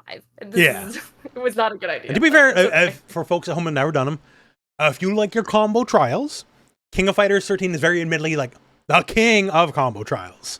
There's a reason why it became the YouTube meta for a hot minute. Because the later ones for the majority of the cast are quite difficult. Most of them are not real match practical. Like the furthest thing from it. You can do twice as much damage and half as many hits most of the time. But but they are très difficile. It is indeed a worthy challenge to do. And it's worth to get, like, if it's on Steam sale for $5, it's worth $5 just to try it out. It's a good game, too. Oh, yeah, so, like, game's great. Yeah, if it's on sale, you might as well just get it and try it for the hell of it. But there's no way in hell I was going to be able to do it. So I was like, all right. Yeah, no, so yeah, well, that's another side thing. But that is basically where, so York New City, there's an auction. All roads are converging because they're going there. Leorio and Kurapika said they're going as well. We already know Hisoka's going to be there because there's like a Phantom Troop meeting or something like that there as well that they kind of alluded to. So like basically every player we're aware of is going there. That's right. And then we're going to meet a bunch of new people there. Yeah, I would imagine, yeah. I'm assuming this is like the next major arc of the show. I mean, how much of a spoiler you want? Well, I don't think it's a spoiler if you tell me it's an arc or not. Okay, yeah. So we're headed into it's called the York New City arc. You know, very straight to the point. And I would imagine, because it hasn't really happened, it's been talked up a lot, but it's not happened. I would think, I would think, and we kind of dumb if they don't, but I would think at some point, since they brought up Kurapika and the Phantom Troop, or at some point, loggerheads, right? Yes. Like, I think they were mentioned as early as episode 1. Like, Kurapika's like, screw these guys. Yes, I think when they're like running in the tunnel or whatever, Kurapika mentions his motivations to Leorio. Don't quote me on that, but definitely episode 1. He's talking about the Kurta clan dying. Yes. Yeah. Talk about the Kurta clan. Yeah. So Kurapika's there. The Phantom Troop is there. Everyone's there. So that's kind of what I'm looking forward to the most. Like at this point, if you had to ask me for a favorite character, it probably would be Kurapika. Wow, okay, interesting. The opinion has changed quite a bit. Well, Kurapika's always been competent. Like, Gon started low, went high. Like, Gon stock's going up. Leorio started very high because he pulled a knife on a kid, and then started going lower because, like, he let perversion literally threaten the concept of the show itself. And Killua started, like, middling and, like, I don't know, just a little too arrogant. He needs a humbling. And then maybe he can get back up there, right? But Kurapika's been mostly, like, pretty high the whole time. All right. He's a man that sticks to his principles. He's fair. He loves justice. Sounds very much like a Libra. Well, like, he's got cool kung fu sticks. I'm digging that. At some point, like, we keep mentioning Nen Impact, and, like, I labbed a couple hours of Kurapika in the game. At some point, I got to see what the hell these Ghost Rider chains are all about. I don't know when that happens, because he doesn't use those sticks in the game, like, at all. Yeah, no, that's not really what he's known for. And they did mention that Kurapika's now learned Nen. Yeah. So assuming the chains and the Nen, they have something to do for each other. Like in the game, it's written in the rule set, which is very rare are they allowing lore to take over gameplay, which I love when they do that. It's not great for competitive, dead serious play, but I still love it when they do it, right? So he has, I can't remember what the fuck they call it, but he has like his, you know, I'm all sassed up, my eyes are all red. That's like an install, right? And it says, and it's like, because it's not just Dragon install, but it's like, he's turbo buffed, but his health drains really fast while it's going on. So it's like an all or nothing kind of deal, right?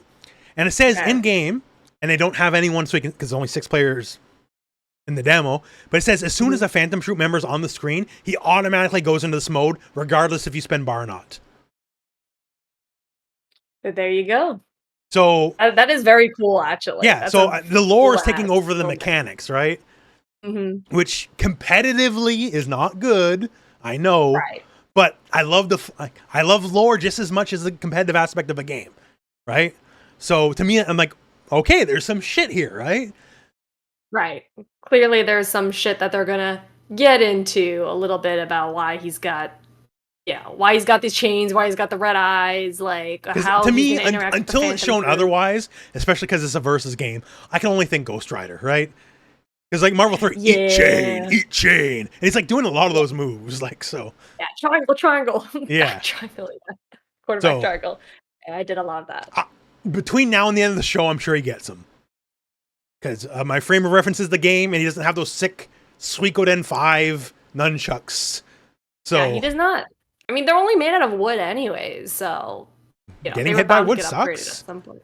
Like straight up. I mean, but trying to hit wood against someone like Hisoka, like that's not. What if he's a vampire and it's like sacred wood? Maybe. I guess we'll find out. that's probably a thing. Nen vampire. I don't know. At this point, I won't doubt anything the show throws at us. That's true. I mean, it's pretty much just a magic world at this point. They got little bean dudes. They got dinosaurs and shit. Like, and that's a fact of everyday life in an industrialized world. So they have dragons. So who knows? Yeah, and guess we'll find out. Yeah, they got. God, what's the sense of scale? I think that's why I wrote Godzilla, because he's on the dragon. That like Daddy Gon's like regular big dragon, and then the dragon's on the other dragon's head, and he's only like this big. So like actually has to be Godzilla sized, right? Or for Game of the Year enthusiasts, about the size of the monolith in Clair Obscur Expedition 33. Still have not. Actual Game of the Year. I can't, like, you'll find very few greater Donkey Kong shills than me. And the new Donkey Kong's next month. I can't see Donkey Kong being better than Clair Obscur. All right. I mean, I love Donkey Kong Tropical Freeze. Like, that was an amazing game. I really enjoyed that. So. Yeah, like telling me that the Mario Galaxy teams are it's Mario Galaxy teams making the new Donkey Kong, right? Like I guess also the Odyssey team by byproduct. But yeah, Clair Obscur is like a generational game. It's a game that defies just whatever. It's like just like people talk about Witcher 3 and they talk about Chrono Trigger. That's how people will talk about Clair Obscur 10 years from now. Okay, fair enough. I need to get at it at some point, but between doing this podcast, making videos, and everything what else, I did I'm sure I'll get to it at some point. Once I got about 3 hours in, I knew this game was special. And I just literally, that was a big gap in my YouTube for that month. I just didn't make videos because I'm like, I need to go through this. I'm shocked you haven't been spoiled. Don't get spoiled. The plot is everything. Like the gameplay is also immaculate. Don't get me wrong. Plot 10 out of 10, music 10 out of 10, gameplay 10 out of 10. Okay. All right, shit. Maybe I'll have to buy it soon, relatively soon. Like for me, Jaded Québécois made me proud to be French. Can't tell you the last time that's fucking happened, right? That's fucking crazy. And the craziest thing is, it'll make you proud to be French. That's how good it is at being French. It doesn't matter where you are. Everyone's French when you play Clair Obscur. Oh my god, I don't speak a lick of French. Well, doesn't matter. No, I know. You'll be by the end of it, you'll be saying merde. Putain de merde. You'll be saying it. Trust me. Got merci. I have un, deux, trois. Un, deux, trois. Hey, you ever want to piss off a Frenchman? Let me tell you right now. Because I know a thing or two about a thing or two, right? when you say something and you gotta, this probably won't work on like Louisiana French. It's only work on Quebec French. But just say, instead of saying merci, right, mercy buckets. Mercy buckets? It is the ultimate Anglo way to specifically antagonize a Quebec. To be like Quebecois Frenchman. Like merci beaucoup. What is it? Beaucoup. Yeah. But to say mercy buckets, and you will see some Looney Tunes ass heads exploding. Yo, I already don't want to piss off. I'm already like, people don't even like me because of the way I look in America. I don't want to piss off people by we've had discussions off camera, but don't worry. They only hate you because of what language you speak, not because of what you look like. Oh, okay. That's so much better. You can speak French, you can look like anything. Fair enough. But yeah, so that will weird side. Play Claire Obscure, play Claire Obscure. It's the fucking game of the year. Straight up. I cannot recommend that game enough.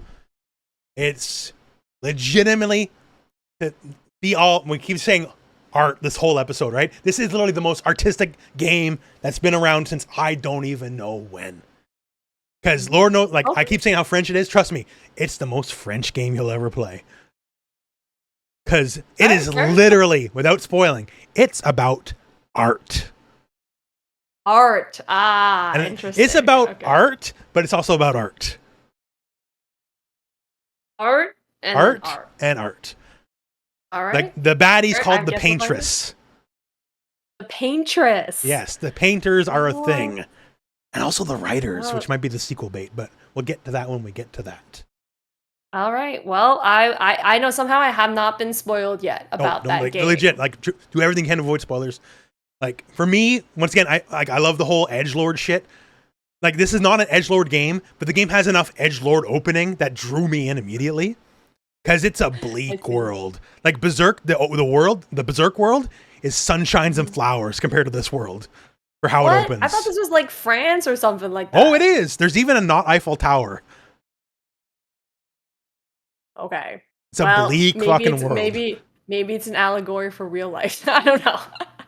There's some stuff. It is a game. I'll find out. I'll say this as a jaded 40-year-old. It is a game that will make you cry. You are not immune. Man. I was not immune. There's a couple moments.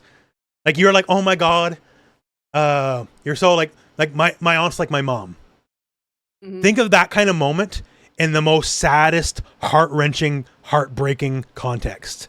Oh no, I cry really easily when it comes to movies and I cried at the end of 15. I cried in 10 a lot. Final Fantasy 10 all the time. I cried. Yeah, I cried a bunch. So it's there's a lot. There's a lot of Final Fantasy 10 in the game gameplay wise.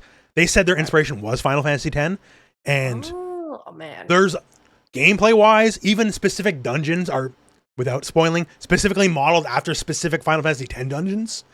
Oh, okay, interesting. Yeah, okay, I'm gonna cry like a little baby then. Yeah. Bringing up the horoscope thing, I'm a Cancer, so they're known to be very typical sensitive. Cancer then. He says not knowing at all, but yes, I will definitely have to check it out at some point then. I have even in my choose a main video, the section for Manon, I put like a little extra underword. I just use that to show Claire Obscure because I was like, well, she's French, so Claire Obscure. Like, legit, I can't sell that game enough. All right. So that's how Gon with the Wind will end. Claire Obscure's better. I'm sorry. With an ad for Claire Obscure. Yeah. But yeah, so that is us for this time. So we're entering York New City and the mysterious, I've heard, even when I didn't know anything about Hunter x Hunter, I heard of Greed Island. So I know that's momentous in some form or another, right? Yes, I love Greed Island. That's all I'll say. And we still got a bunch of characters in the fighting game that we haven't seen yet, like that volleyball guy. We've seen Nen Stitch Girl, who's like the butler from Hellsing. Yeah. Machi? Maybe. It sounds about right. Until they're more, I'm sure they said her name like off once. That's not enough for me. I need to use, I am bad with names. Yeah, you got to say it like 10 times for me to get it. That's fair. And then a bunch of other people, I have no idea. So there's a lot more of the cast to be discovered, and we will discover them next time on Gon With The Wind. So next time, from myself, the Rooflemonger, and BABERUTHLESS, we'll join you at York New City, where all roads converge. All roads lead to York New City. And until next time, we'll catch you later. See you later.